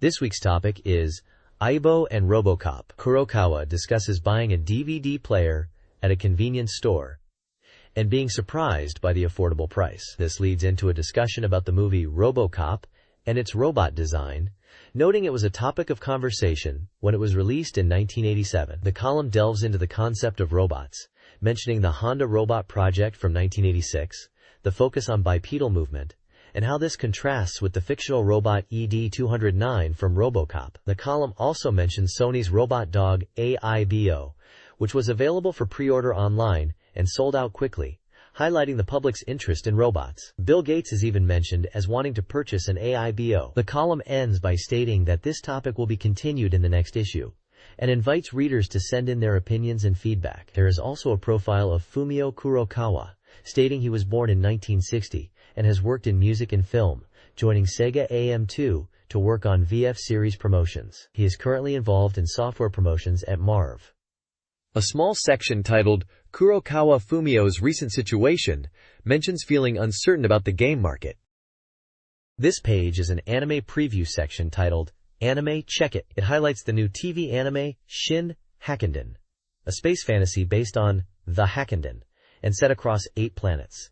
The anime is scheduled for release on video and DVD on August 25th and will consist of 3 episodes. The story revolves around people who escaped Earth after a planetary collision and are searching for the meaning of life in space. The character designs are by Atsuko Ishida, who also worked on Magic Knight Ray Earth. The page introduces 5 main characters: Ku, Chuji, Ruti, Noble, and Kai, with brief character descriptions and voice actor information. The topics section promotes an upcoming concert by anime singer Ichiro Mizuki and a related TV broadcast. The video section advertises the release of the Golden Rule Super Robot Spirits Live 99 concert on DVD and video. Upcoming anime releases include the Tenchi Muyo, In Love 2, Haruka Naru Omoi movie on August 25th. TV anime adaptations are also scheduled. Arc the Lad Volume 1, August 21st. To Heart Chapter 4, August 27th. Power Stone Volume 1, A D Police Action Point 2, Eat Man 98 Chapter 5, Uchu Kaizoku Mito no Daibuken Chapter 4, and Beast Wars Neo Chao Seimetai Transformer Act Point 3, all on August 25th, and Sennen Ukoku 3, Jushi Vanny Nights Volume 2, August 27th. Temoemo Boys Volume 2, a comical OVA, also releases on August 25th. Additionally, D4 Princess, a mecha sports anime, airs on WOWOW's Anime Complex 2, and Senkaiden Haushin Engi, based on the manga, airs on Anime Theater X. This page is an advertisement for the Black/Matrix Anthology Comic Volume 2 in the SB Comics game series. It features a manga illustration with 2 characters, one with white angel wings and chained, and another looking up, both from the game Black/Matrix. The text promotes the comic anthology, highlighting it as a collection of works based on the popular simulation game Black/Matrix, released by NEC Interchannel. It mentions that famous manga artists have contributed to this comic. The page lists the following contributors: Masami Minahara, Takumi Aoyanagi, Yukiko Fuyumori, Tuko Saito, Yumi Ito, Azumi Kan, Tomohiro Kujo, Fuyuki Mizuhara, Saori Misagi, Gunsei, Yamato Aoki, and Miyoko Satomi. There are also advertisements for other related comics: Black Matrix Anthology Comic, which is 144 pages, and Doublecast Anthology Comic, and Seasons Holding Anthology comic, both of which are 162 pages and all priced at 850 yen plus tax. The ads encourage readers to look forward to future new publications. This page is a bi-weekly column from Bamboo Spring, titled Iroiro Desu, issue number 17, themed A Day in the 21st Century.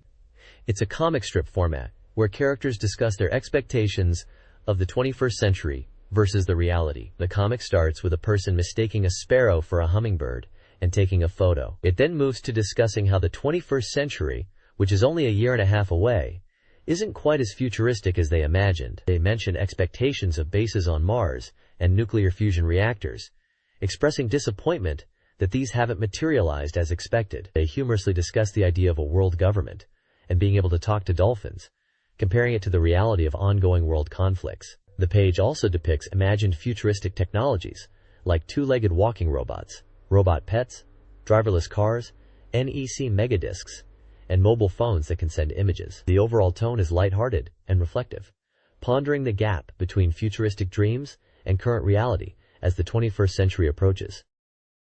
This page is an advertisement for the Perfect Guide strategy book for the Dreamcast game All Japan Pro Wrestling 2 in Nippon Budokan. The book is described as a comprehensive strategy guide to help players master the game, with detailed explanations for beginners and advanced players alike. It features a complete roster of 15 wrestlers, including their move lists and combo commands, a pro wrestling technique encyclopedia, and in-depth data on all techniques. There's also information on the wrestler training mode, and a special interview with Triple Crown champion Mitsuharu Misawa. The book also includes secret technique data and a special sealed section. It is currently on sale for 1,200 yen plus tax, is A5 size, and contains 128 pages, including the sealed section. It is published by SoftBank Publishing. This page from Omi in Wonderland is a summer special project with Omi Minami, a voice actress, sharing personal stories about mysterious experiences in her family, particularly involving her grandmother and mother. She recounts a tale of removing kan no mushi, or intuition worms, from her hand with her grandmother's help and other strange occurrences, all seemingly related to her family's energetic nature. Omi's profile reveals she was born on July 13th in Tokyo, and is known for roles in anime such as Martian's successor Nadesico, Brain-Powered, and Maze Megaburst Space. She also voices Akane in Shimashima Torano Shimajiru and Nikorin in Ojamaru Doremi. There's a section called Purin's Summer Holiday Diary Proxy Hop Diary, which seems to be a separate diary entry, and Omi's Illustration Room, featuring a hand-drawn ghost illustration and a message about enduring the summer heat. Finally, there's a call for readers to send in letters and questions about various topics including love, daily life, and games to the Dreamcast Magazine editorial department for the Omi in Wonderland section. The next page is a Dreamcast Magazine reader survey postcard.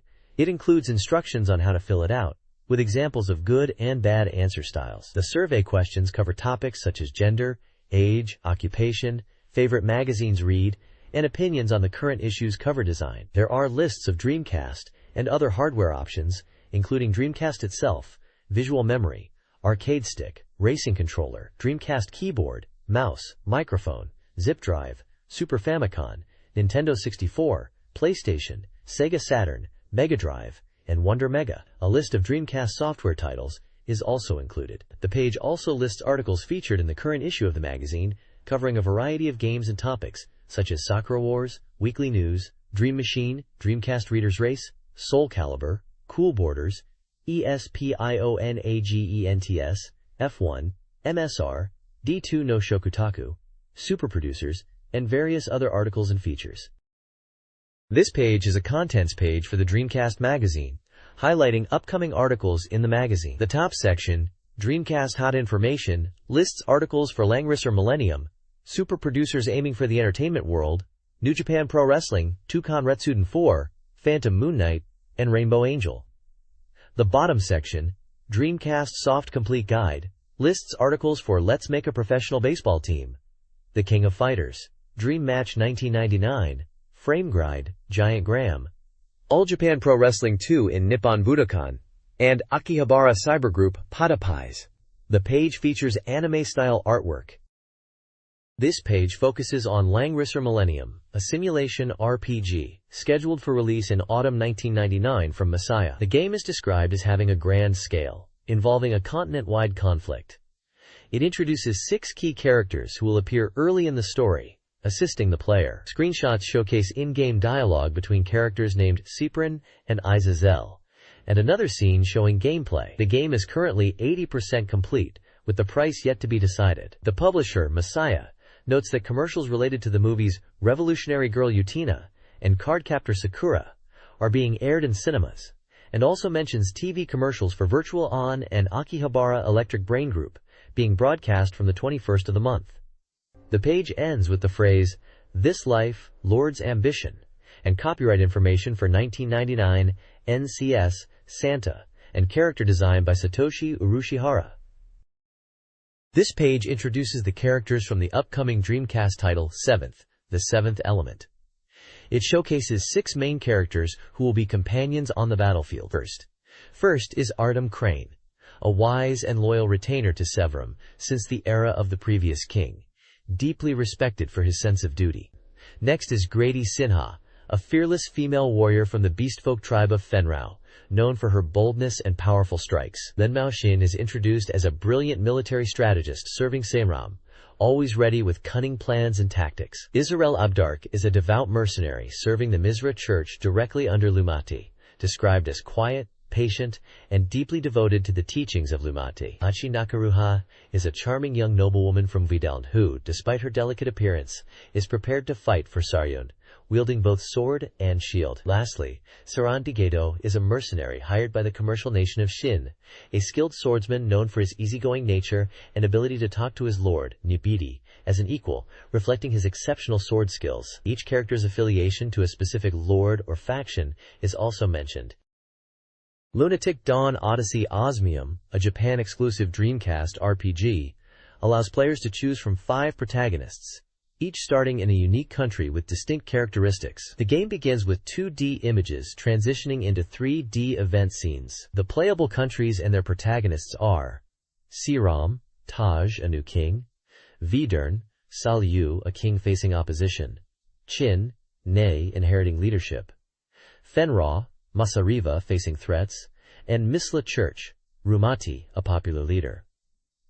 Screenshots reveal dialogue between characters like Aldam, Rumati, Masariva, and Ne, demonstrating the diverse starting narratives. The prologue's themes revolve around determination, affection, and impending war, setting the stage for the game. This page is focused on detailing the battle system of a strategy RPG game for the Dreamcast. The page breaks down the battle system into key components, starting with the flow of battles, explaining how encounters on the strategy map lead into battle phases and formation selection.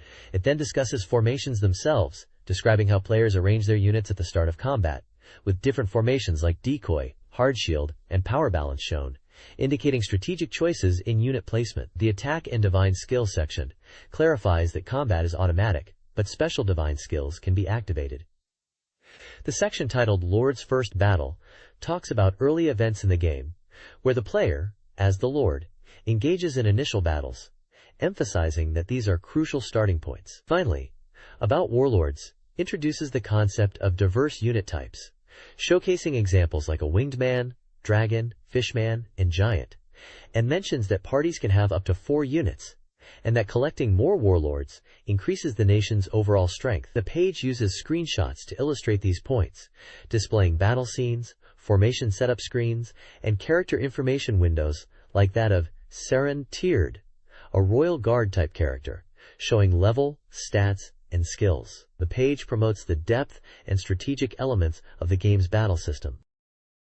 This page introduces Super Producer, a Dreamcast game where you aim to conquer the showbiz world as a music producer. It highlights the presence of rival producers and describes the core gameplay as raising talented singers and competing in the charts.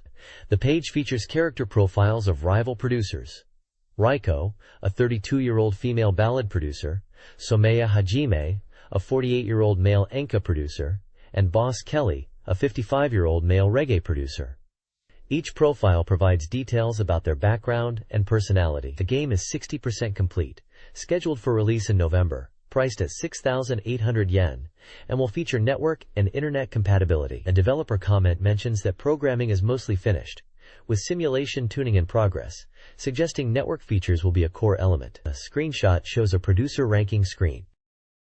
This page introduces 3 key figures involved in the music production aspect of a Dreamcast game. First, we have Koguro Tetsuji, aged 35, whose genre is pop.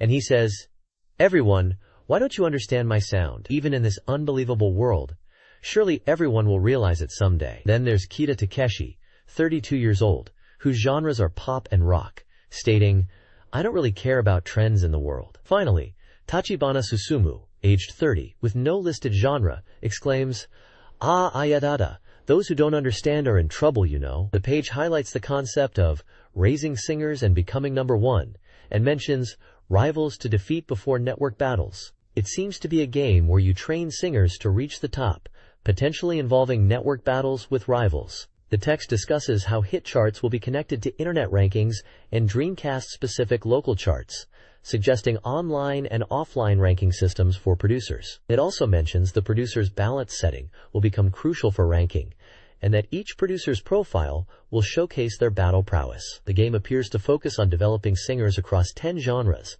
and aiming to become the number one producer by competing against rivals. This page showcases profiles of 4 music artists. Frank Nagget, aged 45, is a male techno/house music producer who used to be a jazz musician and creates remixes. Isno Singo is a 29-year-old male techno artist who appears on TV and produces young musicians. Okuno Kazumi, a 31-year-old female rock artist, is a former bandleader who produces singers and plays guitar and keyboard. Lastly, Aki, a 29-year-old female bossa nova artist who is also the president of 3 companies, produces artists as a side job and is popular in Shibuya. This game revolves around managing a musical artist's career, aiming for success through various events.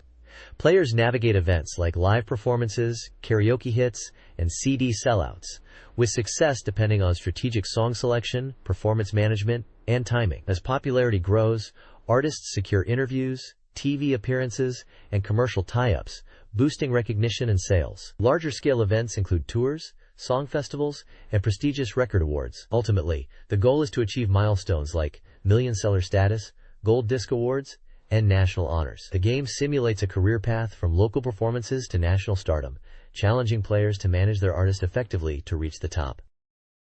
This page is all about the Dreamcast game New Japan Pro Wrestling, Tukan Retsuden 4. It's a wrestling game that aims to completely recreate the Heisei New Japan mat wrestling scene. The page highlights the IWGP Championship mode, where you can play through title matches. It mentions that the game is 100% complete and scheduled for release in early September for 6,800 yen. The game boasts single to 4-player modes, communication battle options, and compatibility with the Puru Puru Pack and VGA box. Beyond just matches, the game includes dramatic wrestler entrance scenes and a mode to view the impressive roster and individuality of the wrestlers. It even has a mode to view the records of past IWGP champions, showcasing the history of the title. The page lists the current IWGP title holders at the time of writing, including Tatsumi Fujinami as IWGP Heavyweight Champion, Tatsutoshi Goto and Mikiyoshi Ohara as IWGP Heavyweight Tag Team Champions, Koji Kanemoto as IWGP Junior Heavyweight Champion, and Tatsuhito Takaiwa and Shiryu Nakano as IWGP Junior Heavyweight Tag Team Champions. The screenshots show in-game wrestling action and menus related to the IWGP Championship mode.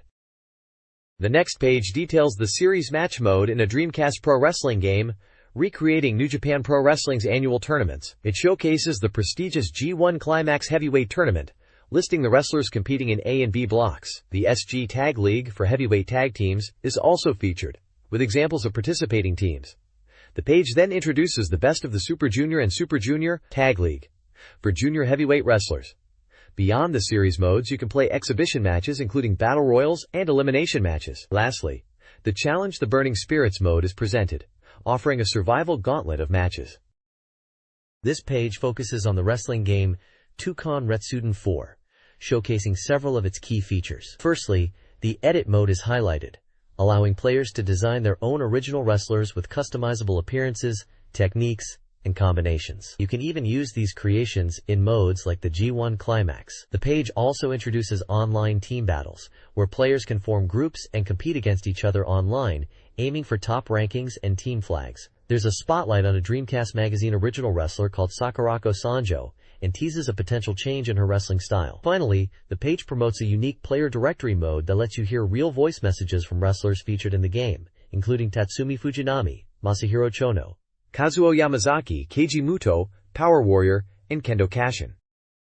This page is an interview with the development team at Yuke's, the creators of New Japan Pro Wrestling 2 Konratsuden 4. The interview focuses on the reasons behind the game's release delay, which was due to server adjustments for its online mode. The developers explain that this extra time allowed them to further refine the game, particularly the wrestler motions, making them more realistic.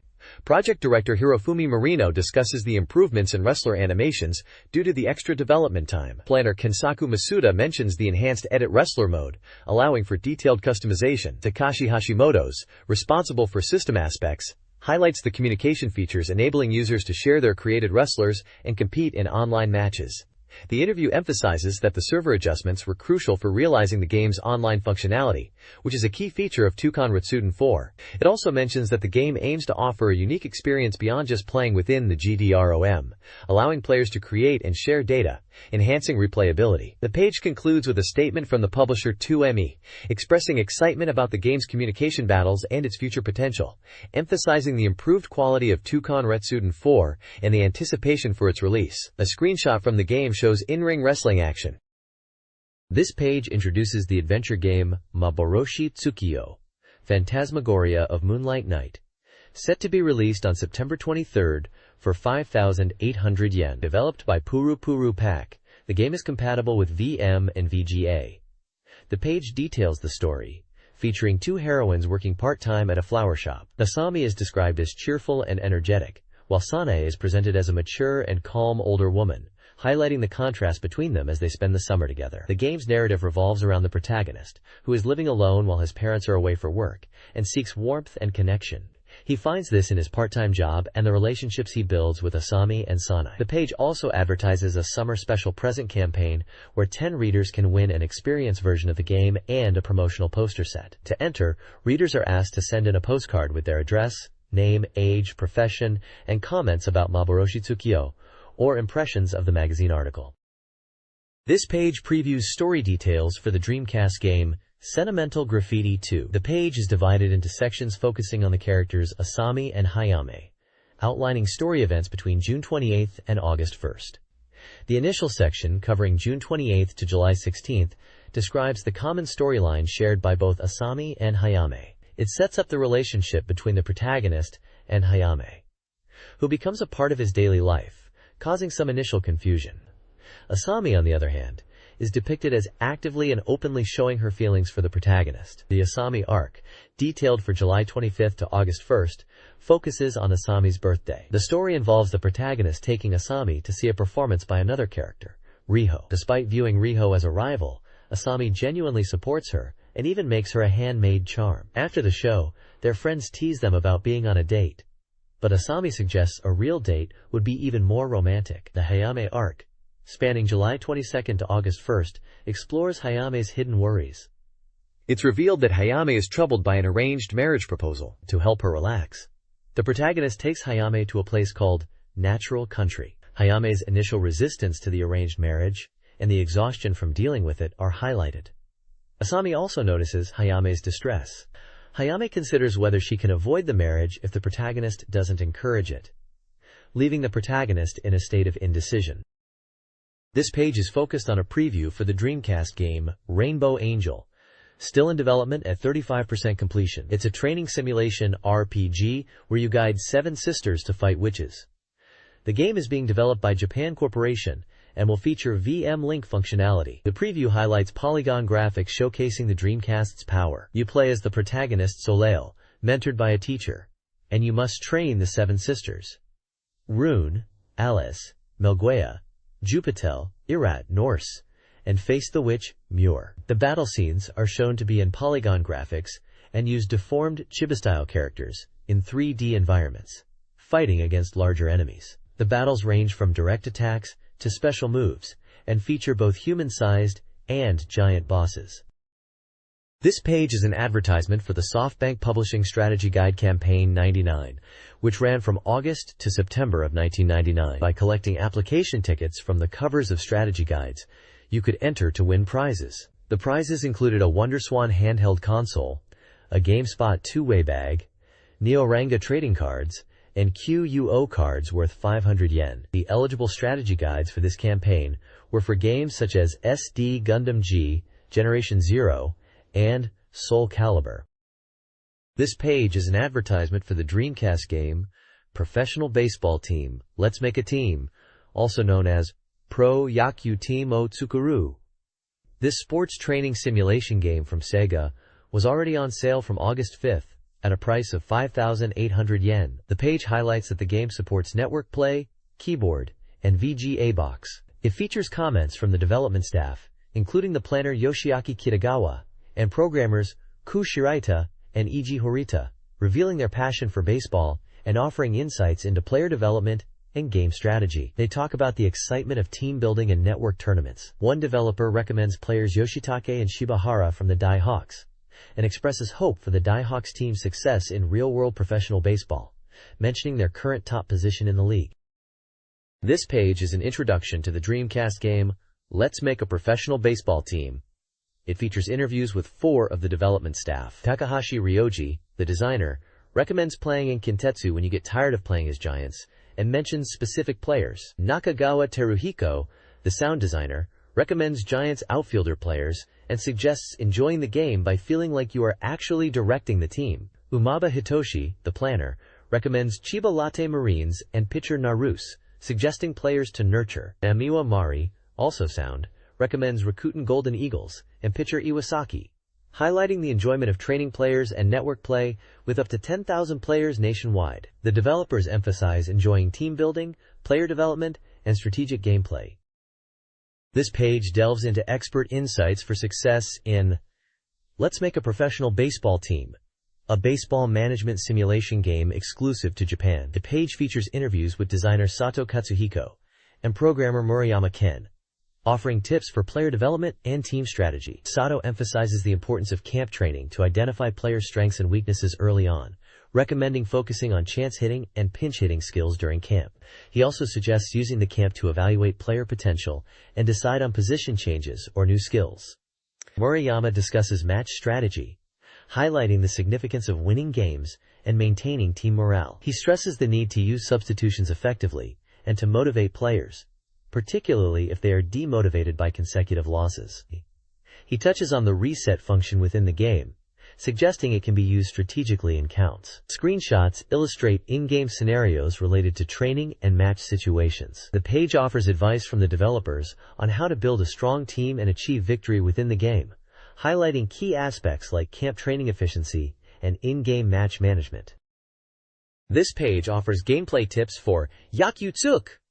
Game director Takashi Sagawa and Murayama discuss player recruitment, especially utilizing foreign players. They recommend scouting Asia for cost-effective talent and focusing on young players. Investing in training equipment and filling weak positions with foreign players early on is advised. The interview also touches on financial strategies, suggesting investments in side businesses like theme parks and stadium expansion to boost revenue. Sagawa highlights the importance of a slow and steady Yakyuzuk approach to team development for long-term success, emphasizing that a good strategy can lead to a higher ranking even in the first year. Finally, there is an announcement for the Yakyutsuk Dreamcast Magazine Cup Tournament, a 10,000-player network battle with prizes, including Dreamcast software and VM5 units. Applications are open from August 23rd to September 5th, with tournament rules prohibiting draws and using a designated hitter.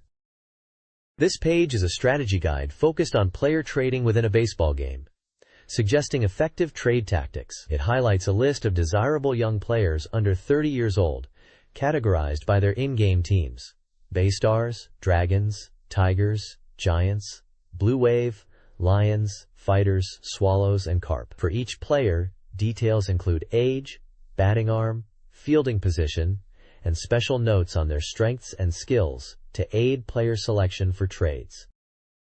This page presents a pitcher edition list showcasing baseball players categorized by their respective teams, which include Baystars, Dragons, Tigers, Giants, Lions, Fighters, Swallows, Phillies, Marines, and Braves. For each player, details are provided such as their handedness, right or left, age, ball speed, and additional notes regarding their pitching abilities, such as stamina and recovery power. This information is likely related to a baseball simulation game, potentially for the Dreamcast, offering player data and characteristics for gameplay.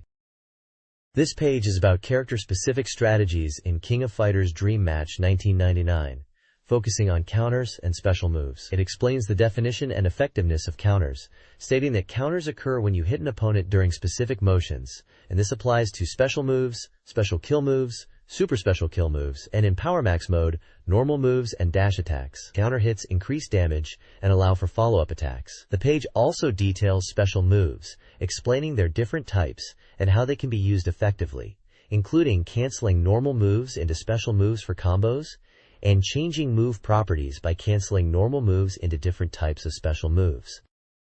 This page is a strategy guide focused on the 97 special team from the fighting game Real Bout Fatal Fury Special. It highlights Ryuji Yamazaki, Blue Mary, and Billy Kane. For Yamazaki, the guide details tactics using his Snake Charmer move to control the distance and frustrate opponents, with advice for CPU battles emphasizing exploiting openings and transitioning to close combat. There are visual examples of combo moves and strategies for each character. The guide continues with similar detailed sections for Blue Mary and Billy Kane, showcasing their unique moves and combat approaches in Real Bout Fatal Fury Special. The next page is a strategy guide for Iori, Yagami, Mature, and Vice in King of Fighters 99. The guide provides tactics and move flowcharts. For Iori, it emphasizes using small jumps and penetration power in attacks, giving advice for CPU battles and overwhelming opponents with techniques before being cornered. It details using jumping attacks and ground control to win chances. For Mature and Vice, the guide also provides CPU battle advice, focusing on ground control and utilizing jump attacks, along with move flowcharts for combos. It also highlights specific moves and techniques for each character, like Weak Ebony Tears, Despair, Metal Massacre, and Misanthropy Blow. This page is a strategy guide focused on the fighting game genre, specifically detailing tactics for characters in a fighting game. It features character breakdowns for Hideburn, likely Hidern, Kusanagi Kyo, Kyo Kusanagi, and Takuma Sakazaki from the King of Fighters series. For Hidern, the guide emphasizes a hit-and-away tactic, suggesting using crouching guard to analyze opponent movements and counter with quick strikes. It details combos and special move strategies, advising the player to use jumping attacks and variations of the Stormbringer move. There's also CPU battle advice, suggesting to use Moonslasher and Cross-Cutter attacks. For Kyo Kusanagi, the guide highlights his reliable special moves and advises using +B to create openings. It mentions the 75-style modified flame kite technique and its variations, recommending jumping in with jump Y and then using close standing A into Stormbringer. CPU advice includes using jump-in combos and the Divine Punishment move. For Takuma Sakazaki, the guide focuses on close-range combat, utilizing crouching D to control space. Digis. It details the strong flying swallow kick combo and encourages players to use jump B to initiate offense. CPU battle advice suggests using the strong flying swallow kick to Raging Dragon Fist or Tiger Fierce Fist combo pattern and using crouching A for defense.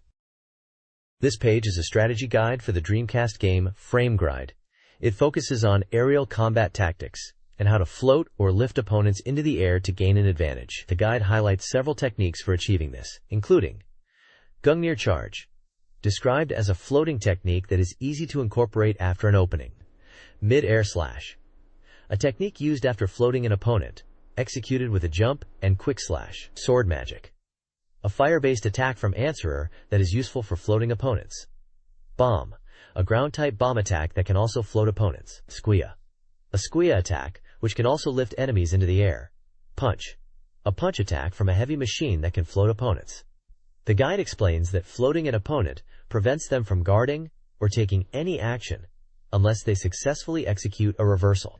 It emphasizes the importance of following up with attacks after floating an opponent to create combos and inflict significant damage. Screenshots illustrate each technique in action.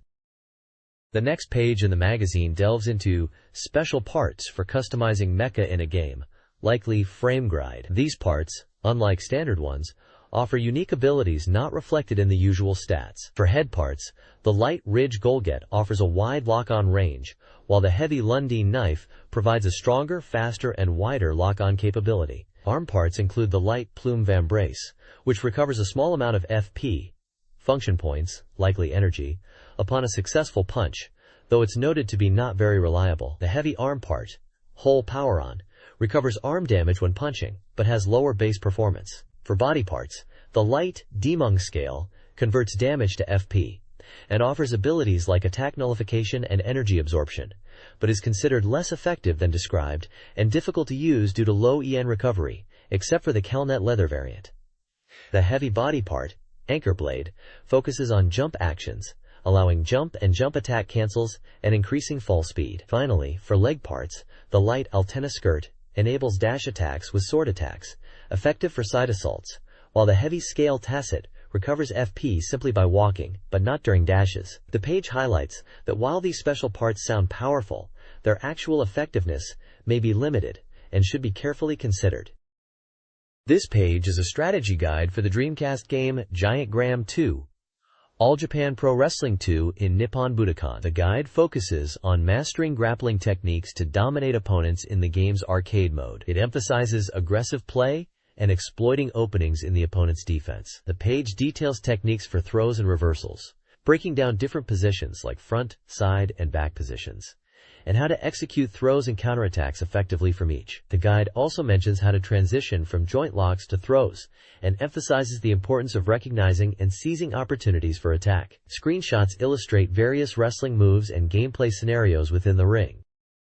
The next page is all about pro wrestling game techniques and strategies. It talks about essential skills to make your wrestling look authentic, like how to wake up downed opponents, drag them around, and reverse positions. There's advice on setting up attacks, using the ropes for follow-up moves, and how to appeal to the crowd to get them hyped up. It mentions that hammer throws aren't the only rope techniques available, and highlights the timing for reversals, suggesting aiming for 3 to 4 reversal points. The page also features a section titled Real Record, Imonishi Tetsuo's Path to Top Wrestler Volume 4, focusing on a wrestler named Imonishi Tetsuo as he approaches his debut, discussing his anxieties and expectations, and reflecting on his training and goals. He mentions being nervous about his debut and wanting to win his first match no matter what.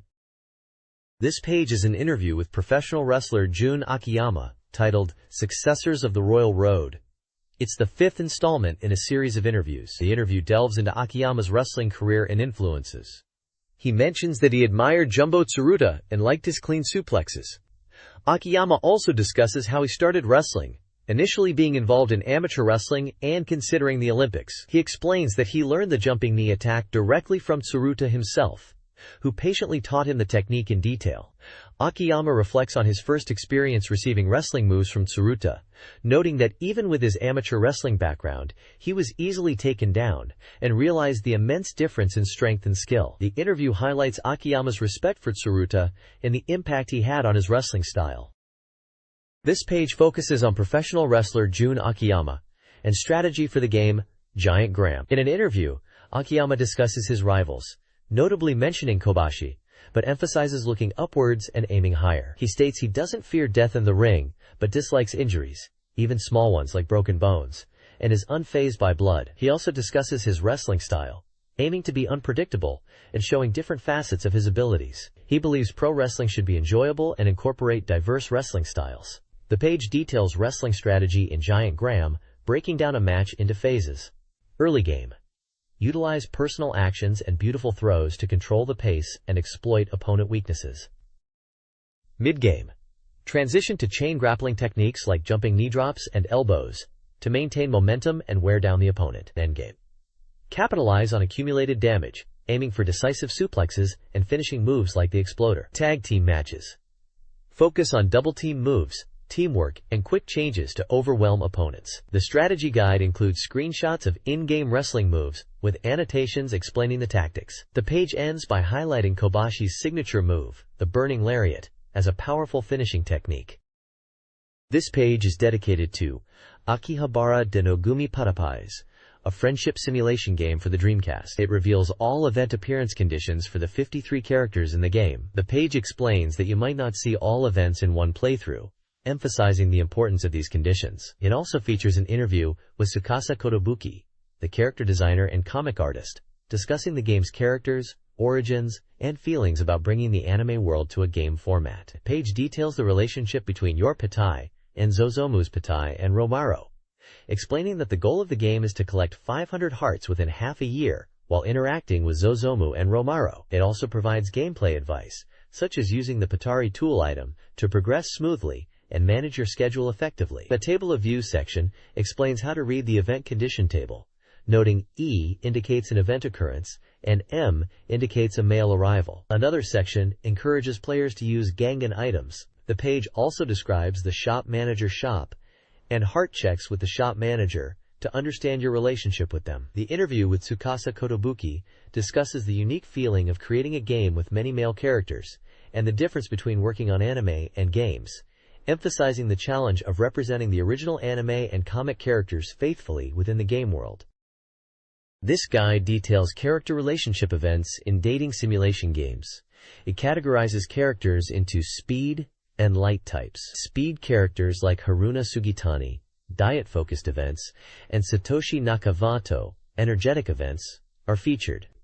The light category includes Kuri Beach Coast, teacher-themed, Sakubu Koji, art club, Takamadera Kaoru, fashion idols, and Shimotsukasa Natsumi, dance. Other characters include Yoji Futagawa, Michiru Ice River, and Ayumu Suidobashi, each with unique event sets. A developer interview highlights the importance of jersey-wearing characters like Tadatsuki Tuji. The guide provides character art, event titles, and condition requirements for triggering events. This page is a character introduction guide for the Dreamcast game Dengeki Gakuen RPG. It showcases numerous characters, each with their own portrait and list of events that can be triggered as you raise your friendship level with them. Characters like Southtown Takua, Kashiwagi Takaya, Miyanohe Katsuya, and Inada Kirei Chisato are detailed with events ranging from everyday interactions to special scenarios. The page also includes an interview section titled Developing the Worldview of Dengeki Gakuen, offering insights into the game's creation. It emphasizes the pay-to-pie theater concept, highlighting the appealing character designs and encouraging players to find their favorites within the game world. This page delves into character relationship, acting as a strategy guide to navigate friendships within a game. It's divided into two sections, feeling and beauty, each focusing on different character parameters. The feeling section introduces characters like Tohakuraku Asuka, Kitami Yuko, Nishimagome Tatetsuo, Ishikawaidai Kazuo, Inadazutsumi Tatsumi, and Shin Maruko Hiroki. For each character, it details specific events and messages that can be triggered based on your friendship level with them. Similarly, the beauty section lists characters such as Kashimata Raika, Hachioji Izumi, Takenotsuka Kumiko, Yoshinohara Shizuka, Kaminagaya Hiyori, Kajigaya Naoki, Ishikawacho Kazuo, Inadazutsumi Tatsumi again, and Hanakogane Hibari. Like the previous section, it outlines events and messages tied to friendship levels for these characters too. The page also includes sections discussing event generation and anime-style characters within the game, suggesting a focus on character interaction and storylines. It appears to be a guide aimed at helping players deepen their relationships with various characters in this game, which seems to be exclusively released in Japan, and focuses on building rapport with diverse personalities. This page is a Cow Doctor's Kawaii Chow Raising lecture about Sonic Adventure. It acts as a guide on how to raise chow in the game, explaining the basics of chow care. It details methods for hatching chow eggs, including Fura-Furi, shaking, Sonomanma, leaving as is, and Nagachow, throwing, each influencing the cow's personality. The guide further advises on making chow cute and helping them grow into adults by feeding them fruits and animals. It also explains how chow personalities can change based on how players interact with them. Screenshots from Sonic Adventure's Cow Garden are included to illustrate the concepts. This page is all about cow from Sonic Adventure, delving into their expressions, lifespans, and how to nurture them. It explains that chow expressions are formed from combinations of 4 eye types and 5 mouth types, and research is still ongoing to fully understand them. It highlights that Chow have lifespans, but can be reincarnated, carrying over abilities from their previous life, and even becoming immortal as ultimate Chow. The page provides tips on reincarnating cow by placing fruit near the egg when it hatches, and holding the hatched cow near fruit. It also explains how to understand Chow moods through marks that appear above their heads, noting there are 4 types of marks to indicate what they want at any moment. Finally, it details key Chow breeding terms. Reincarnation, which occurs when a cow with high affection enters a cocoon after its lifespan and is reborn. Skills, gained by giving animals to cow which bestow special abilities.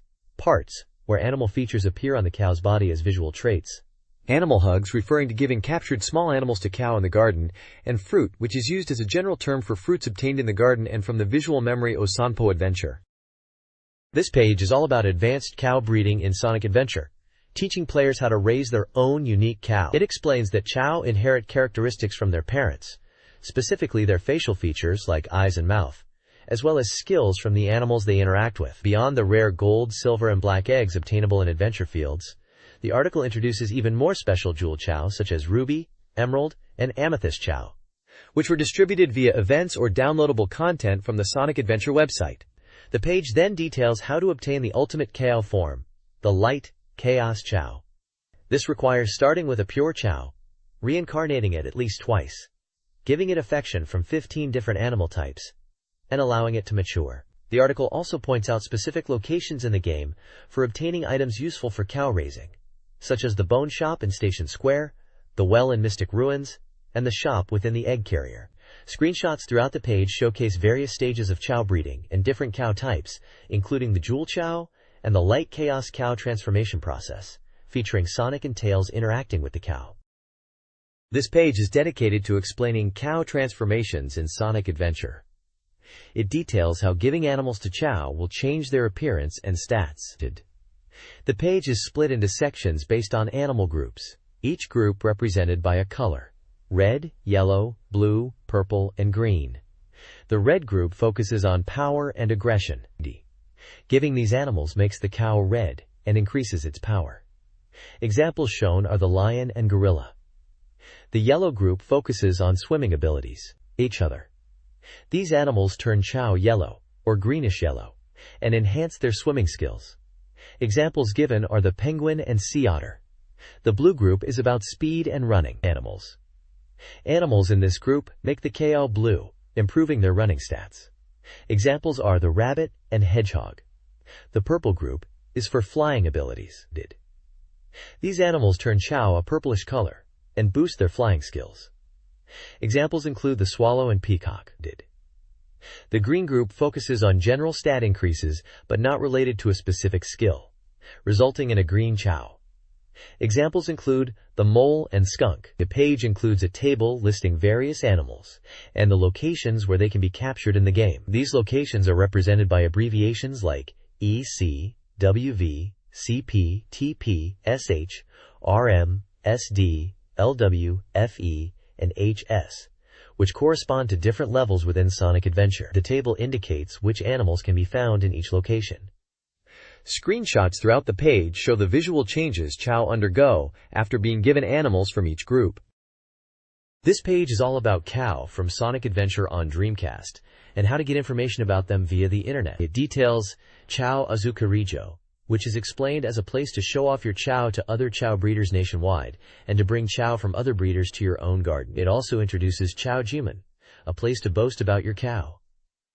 A Chow download service for Sonic Adventure is announced, starting on September 9th. On this date, the Cow Adventure download service will begin, and in America, this will commemorate the release of Sonic Adventure. On September 9th, the Ruby Chow download will be available, and on September 23rd, the Emerald Chow download service will start. It also mentions the launch of a Ganbariyasan corner starting from late August. Finally, there is an advertisement for a gift campaign for Sonic Adventure plush toys, where 10 people can win a set of 5 plush toys. Applications need to be sent by September 3rd.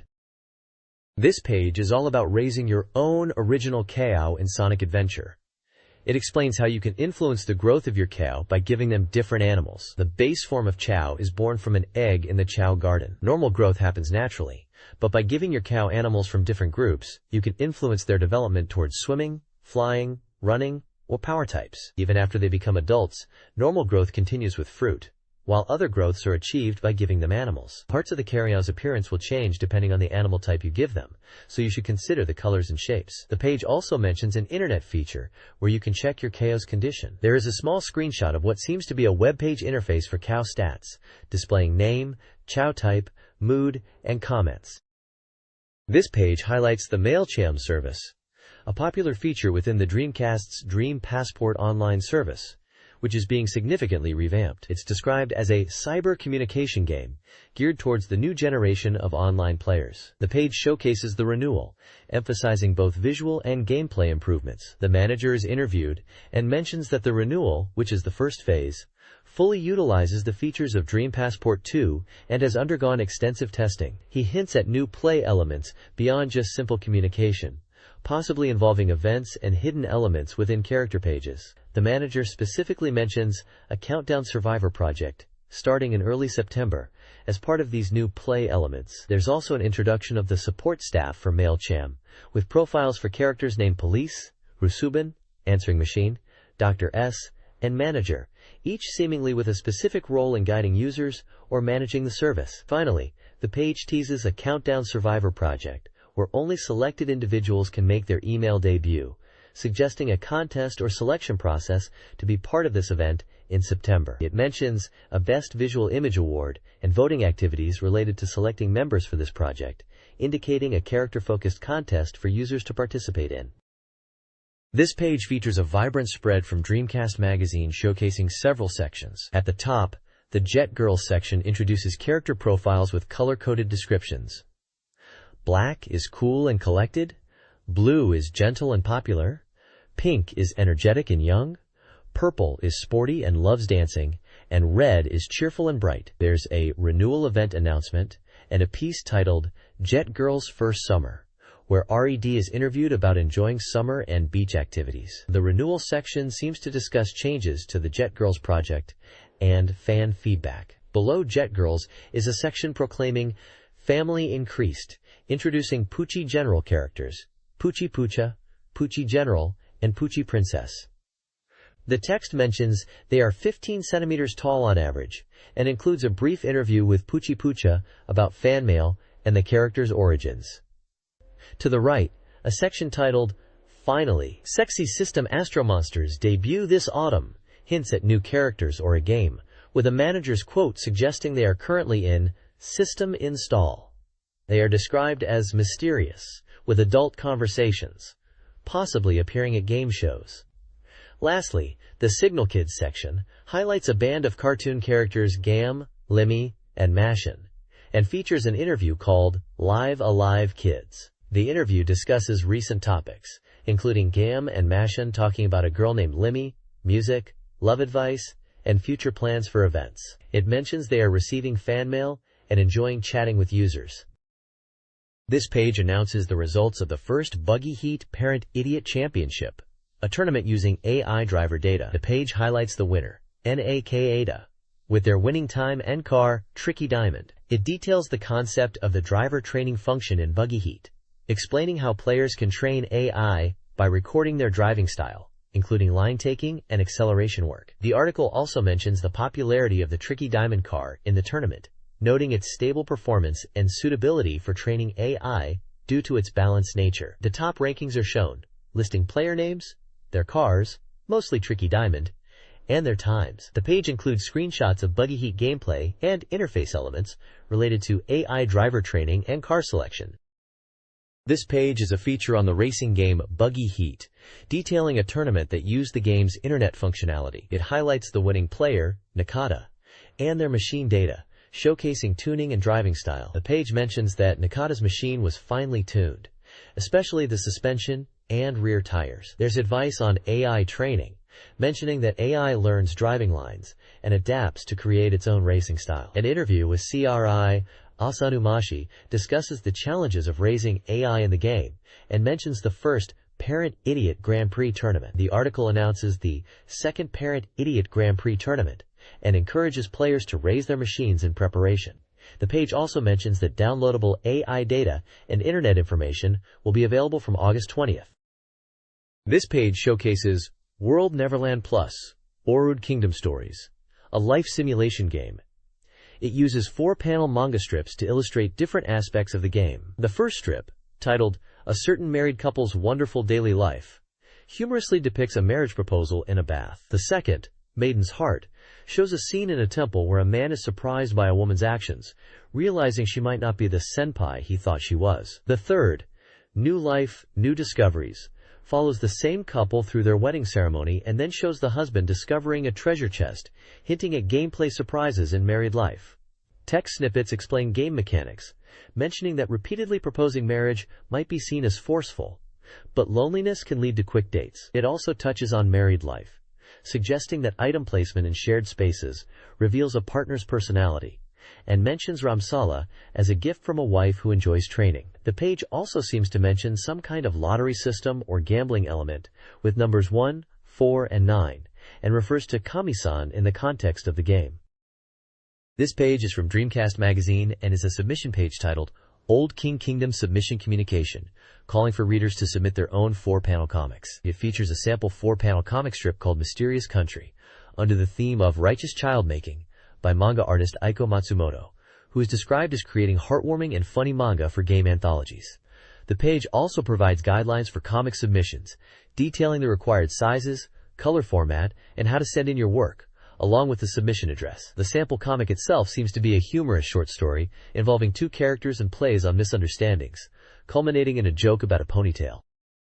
This page is an advertisement spread for the game Kita-e, also known as To the North, highlighting a prize giveaway to celebrate the release of Kita-e Photo Memories. Various prizes are showcased, which are all themed around the game and illustrated by Nochi, including an illustration fan, an Ace File 99 trading card game starter box, promotion cards for Ace File 99 themed around To the North, a Nochi illustration calendar, posters for To the North, White Illumination, Pure Songs and Pictures, To the North, Present Campaign, and Little White, To the North.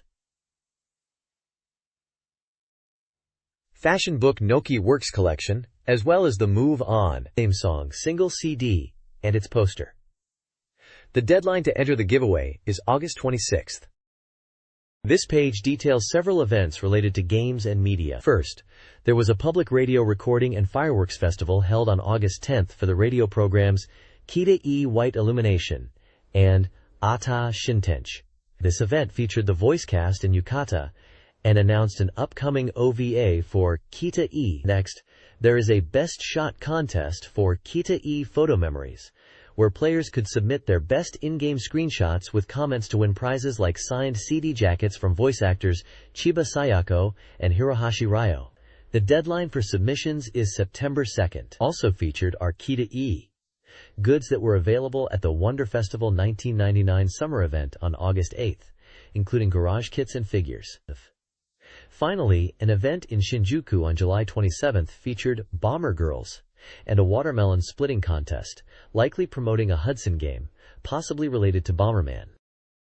This page unveils hidden characters in The King of Fighters 99. It reveals that Kyo Kusanagi and Iori Yagami are secret characters, hidden behind the sun and moon marks on the character select screen. The page details how to unlock them. First, in Team Edit mode, you need to select 3 or more characters from the roster. Then, when fighting against the CPU or another player and winning, you need to perform specific commands when the victory screen appears. For Kyo, highlight the and press start, then left, right, down, up, left, right.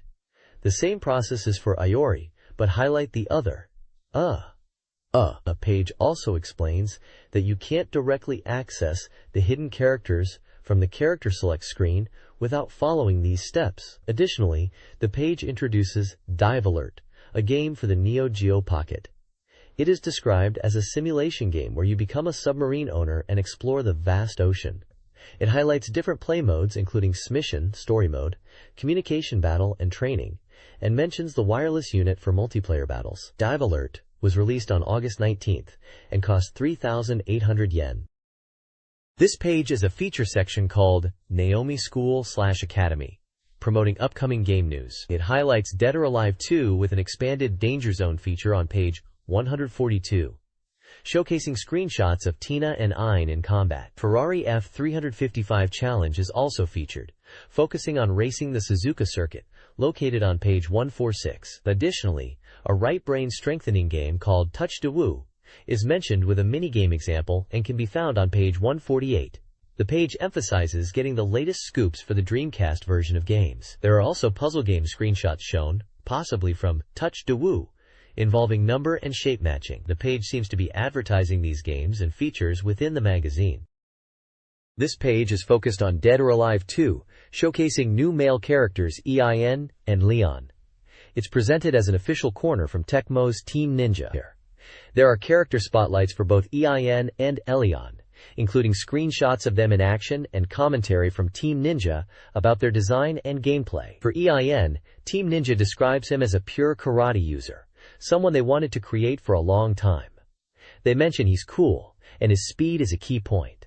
They suggest he's at least as good as Yan Li in terms of techniques, and that the staff are happy with the new weapons they have created for DOA 2 with him. For Leon, Team Ninja highlights his powerful and reckless nature, as well as his technical harmony. They acknowledge player concerns about Bayman's whereabouts, hinting that Leon's concept is based on Bayman completing his mission from the first game. They describe Leon as a simple, powerful character, focused on point-based techniques, ensuring he is a well-rounded character that players will enjoy. The page also includes a small box with impressions of playing Dead or Alive 2, noting its good tempo and comfortable gameplay, especially when using the F button. The player is looking forward to the finished game. It also mentions that character face-ups are now shown under the health gauge in the game screen, highlighting this as a checkpoint detail.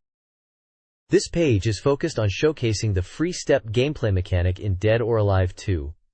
It reveals the true purpose of the F button, which is central to this feature. The page explains that free step allows for dynamic and strategic movement in 8 directions around the 3D arena, setting it apart from traditional 3D fighting game movement. It details how to execute free step by holding the F button and using lever inputs. The text highlights that this feature enables offensive positioning and allows players to utilize the environment and stage hazards, like the danger zone, more effectively. It also mentions that free step can transition into other actions, like guarding or attacking. Screenshots show gameplay from Dead or Alive 2 featuring characters like Kasumi and Zack, demonstrating the free step in action.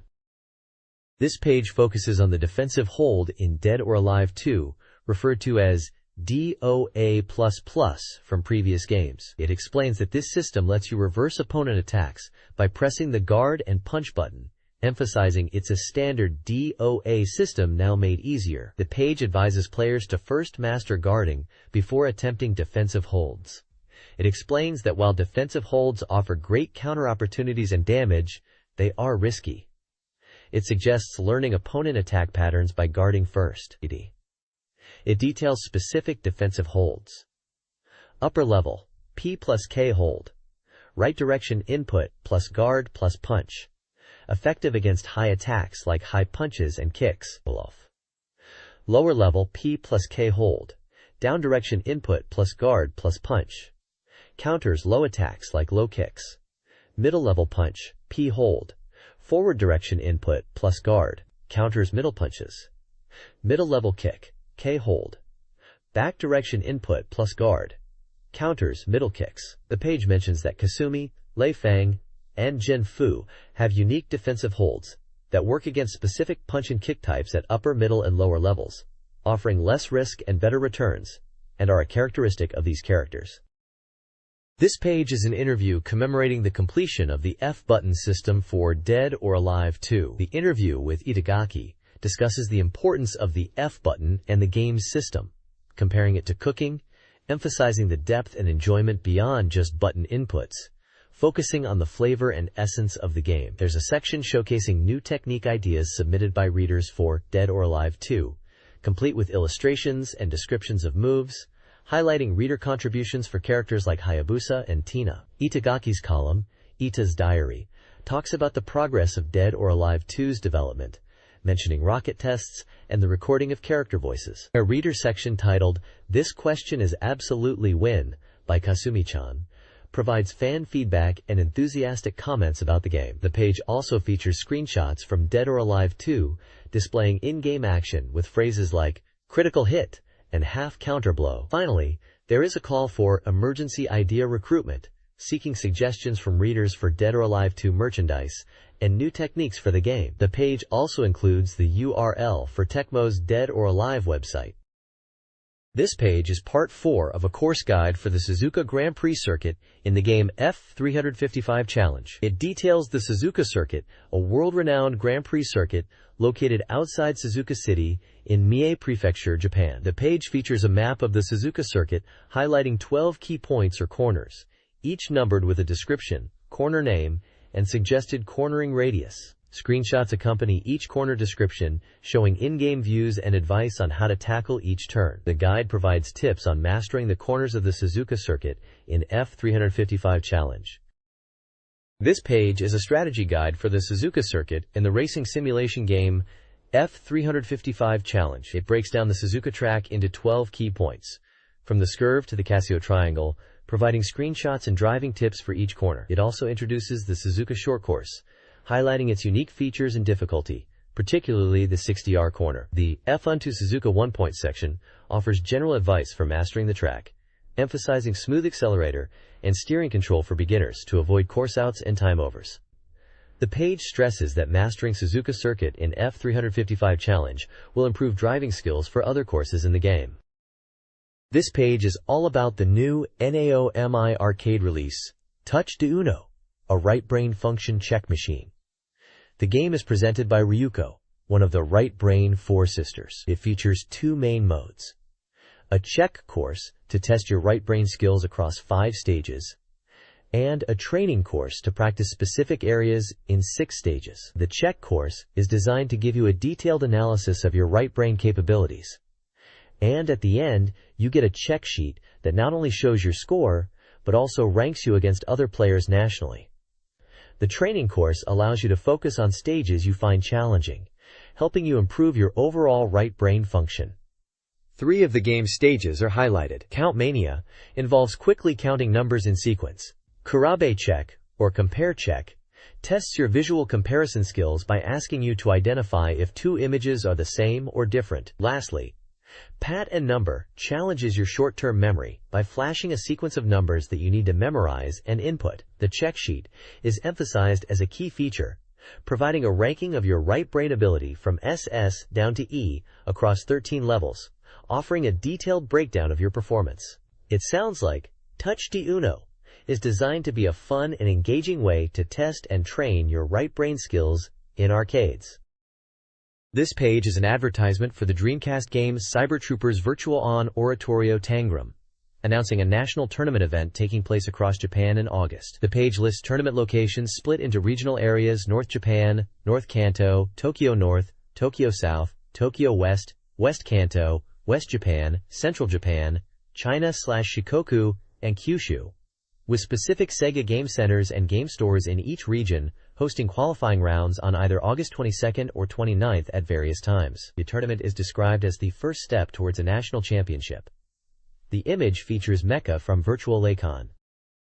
This page is Lesson 5 from a feature on Cyber Troopers Virtual On Oratorio Tangram, a game that was never released outside of Japan. The lesson focuses on understanding and managing the weapon gauge in version 5.4 of the game. It emphasizes re-evaluating weapon gauge consumption and how it impacts combat strategies. The article explains that weapon gauge consumption values have been adjusted from version 5.2. The page details how weapon gauge is consumed during attacks, especially in Varcheron mode, and stresses understanding the relationship between consumption and remaining gauge. It highlights the importance of checking weapon gauges during battles to adapt attack patterns. A column addresses situations where weapon gauge is depleted during dashes, causing trigger actions to fail, and suggests using dash cancels and turbo buttons as countermeasures. The page also introduces the half cancel technique as a way to halve weapon gauge consumption, recommending players utilize this to conserve gauge effectively. It includes screenshots demonstrating gameplay scenarios related to weapon gauge management. The article concludes by discussing the numerical values of weapon gauge consumption for each unit, mentioning that these values are derived from editorial testing in versus mode. It clarifies that the numbers represent the gauge reduction when continuously firing weapons at full gauge, with different values for normal and half-cancel situations, and, in the case of Fei and the Knight, hyper mode usage.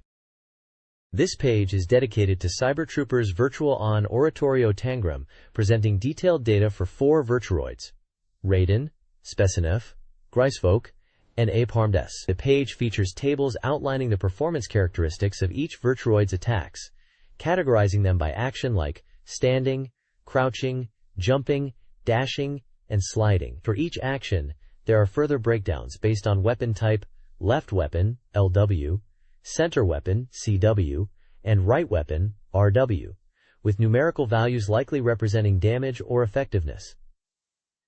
The page provides in-depth gameplay statistics for players looking to master these mecha in Virtual Oratorio Tangram. This page appears to be a detailed breakdown of gameplay data for the Dreamcast game Cybertrooper's Virtual On Oratorio Tangram. It presents tables of numerical data for 4 different virtual robots or VRs: Temujin, Apeharmdes, Balbudes, and Cypher. These tables seem to list damage values for various attack actions, like standing attacks, crouching attacks, jumps, dashes, slides, and aerial dashes. Each action is further broken down by directional input, such as forward, backward, and sideways, and then categorized by weapon type: left weapon, LW, center weapon, CW, and right weapon, RW. This page essentially provides players with in-depth combat data, likely to aid in strategic gameplay and understanding the damage output of each VR unit with different weapon combinations and maneuvers within Virtual On Oratorio Tangram. This page is dedicated to Cybertrooper's Virtual On Oratorio Tangram, highlighting the new version 5.4 and preparing players for the Dreamcast version. The page features tables of data for 4 different Virtuoids: Angelon, Feyen K, Ajim, and Dordre. These tables appear to list performance statistics for each Virtuoid across various actions, like standing, crouching, moving crouch, jump, dash, sliding, and air dash. The stats are broken down into LW, CW, and RW categories for each action, further differentiated by directional inputs like right turbo, left turbo, forward, backward, and sideways for some actions. This page is an arcade game preview for Capcom's new fighting game, JoJo's Bizarre Adventure: Heritage for the Future. It is based on the popular manga and anime series Part 3, Stardust Crusaders. The game is the sequel to the original JoJo's Bizarre Adventure arcade game and uses the CP-STEM2i arcade board. It is a 2-player versus fighting game, scheduled for release in autumn. The preview highlights that new stand users will be featured, expanding on the original game with new characters and game modes to increase the game's volume and content, emphasizing the stand battle system faithfully recreated in the fighting game genre. Arcade Express announces new characters and a challenge mode for the JoJo's Bizarre Adventure fighting game. The new characters are Hull Horse, Polnareff, Anubis 2-Sword Style, and Vanilla Ice. Hull Horse utilizes his stand, Emperor, for bullet-based attacks and combos. Polnareff, possessed by Anubis, combines moves from both Polnareff and Chaloka. Vanilla Ice, a former boss, has guard-ignoring special moves and new techniques. Good. The game also introduces a challenge mode, where players fight through stages, gaining experience and earning a JoJo-level ranking. This mode features derby, reduced stand gauge, and weakened guard. Capcom expresses excitement about the game's popularity and encourages players to try the new content. This page features 2 young women, Yoshikawa Amy and Osawa Akina, who are part of the new unit Ace File. They are offering reader presents. Yoshikawa is giving away a Kitty-chan mobile phone strap she has been using, and Osawa is giving away a treasure box from her childhood containing items like earrings and marbles. The page also mentions the Ace File 99 trading card game, with 4 members appearing in Ace File trading cards. There's information on events happening at Future Pier Nagoya on July 24th and 25th, and Future Pier Hamamatsu on August 28th and 29th to promote Ace File 99, with details on how to participate in a prize draw for signed goods. Ace File, a new female idol group, was introduced at the Tokyo Character Show. The group features 18-year-old Yoshikawa Mare and 14-year-old Osawa Aki. Yoshikawa, from Kanagawa, enjoys sweets, dance, and gymnastics, with prior work in TV and Ace File 99 media, including the Mischievous Elves Ace File 99 card game. Osawa, from Tokyo, enjoys piano, walking, ballet, and jazz, also participating in Ace File 99 media and the card game. At the show, they performed 4 songs and promoted the Ace File 99 card game. which focuses on solving unusual incidents using fairy powers. They found choreographing the songs challenging, with Yoshikawa leading practice. Osawa is skilled at the card game. Both enjoy summer festivals. Osawa's ideal type is a protective and encouraging person, while Yoshikawa values someone who offers simple support. Osawa's new keyword is okay, and they invite fans to challenge them in the game. This page is from GM Magazine issue 4 of 1999 and features the logo prominently. It lists various game-related terms like game machine, game making, game media, game market, game mania, game master, game manor, and game magazine. Feature Story 1 is titled Counterattack of Sega and includes a roundtable interview with Masashi Sato from Sony Computer Entertainment. Feature Story 2 is boldly headlined Adult Games Selling Well and includes the phrase, I couldn't help but laugh. The central question posed is, what makes maniacs enthusiastic? The special section highlights titles such as Tomarunner, Culdcept Expansion, Ace Combat 3, and Sega Let's Talk with Kitsune Akimoto. The GM Recommends section lists game recommendations including Klonoa, Door to Phantomile, Giant Graham, Mario Golf 64, Tokimeki Memorial Drama Series Volume 3, Departure Poem, Seaman, Poppin' Music, Kuon no Kizuna, Buggy Heat, Stratosphere, Over My Dead Body, Comic Party, EverQuest, 99 Koshien, Tribes and Yearning. This Dreamcastrology Weekly Horoscope provides advice for August 20th-26th. Aries should avoid spending and rest early, while Taurus should manage money carefully and relax at work. Gemini is cautioned about spending and health, with a focus on the future. Cancer enjoys financial luck, but needs to be careful with health. Leo should be patient with money and keep promises. Virgo should be mindful of spending and focus on relationships. Libra has financial luck and good work opportunities, with Scorpio finding money and needing rest. Sagittarius will get a large sum but must be mindful of their health. Capricorn has large income/expenditure and should avoid sunstroke. Aquarius sees a small financial increase. Pisces will receive money but should not be too quick in love. Each sign also has lucky colors and specific advice for the week. Dreamcast Magazine is offering readers a chance to win prizes through a survey. Prizes include Dreamcast software, 20 winners, an essay collection by Yokoyama Tomoko, 10 winners, Rakugaki Showtime for PlayStation, 5 winners, and a special video featuring Makoto Hashimoto, Masaya Hashimoto, 1 winner. The magazine also promotes upcoming issues, announcing the August 27th issue and previewing the September 10th issue, with a focus on new autumn titles like Nadesico the Mission, Super Robot Wars DC, Project Airs, and Shenmue, among others. Strategy guides for games such as Soul Calibur and Seaman are also teased. The page concludes with a discussion about the visual memory unit and its limited use. This page is an advertisement for the Dreamcast game Espion Agents, an industrial espionage simulation game where you become the boss of a spy team with 7 subordinates. The game features a parallel sight screen with a 4-screen simultaneous display, and the advertisement mentions an expansion software called 7th Cross FID. It's scheduled for release in September 1999 and has a website selling PCFX and PC Engine game character goods. This page is an advertisement for the Dreamcast game Cool Borders Burn, which is advertised as a power-up to the series and is set to be released on August 26th. The advertisement highlights a Board, Burn, and Present campaign where purchasers of the game can enter a lottery to win an original snowboard or a QUO card. The game is priced at 5,800 yen.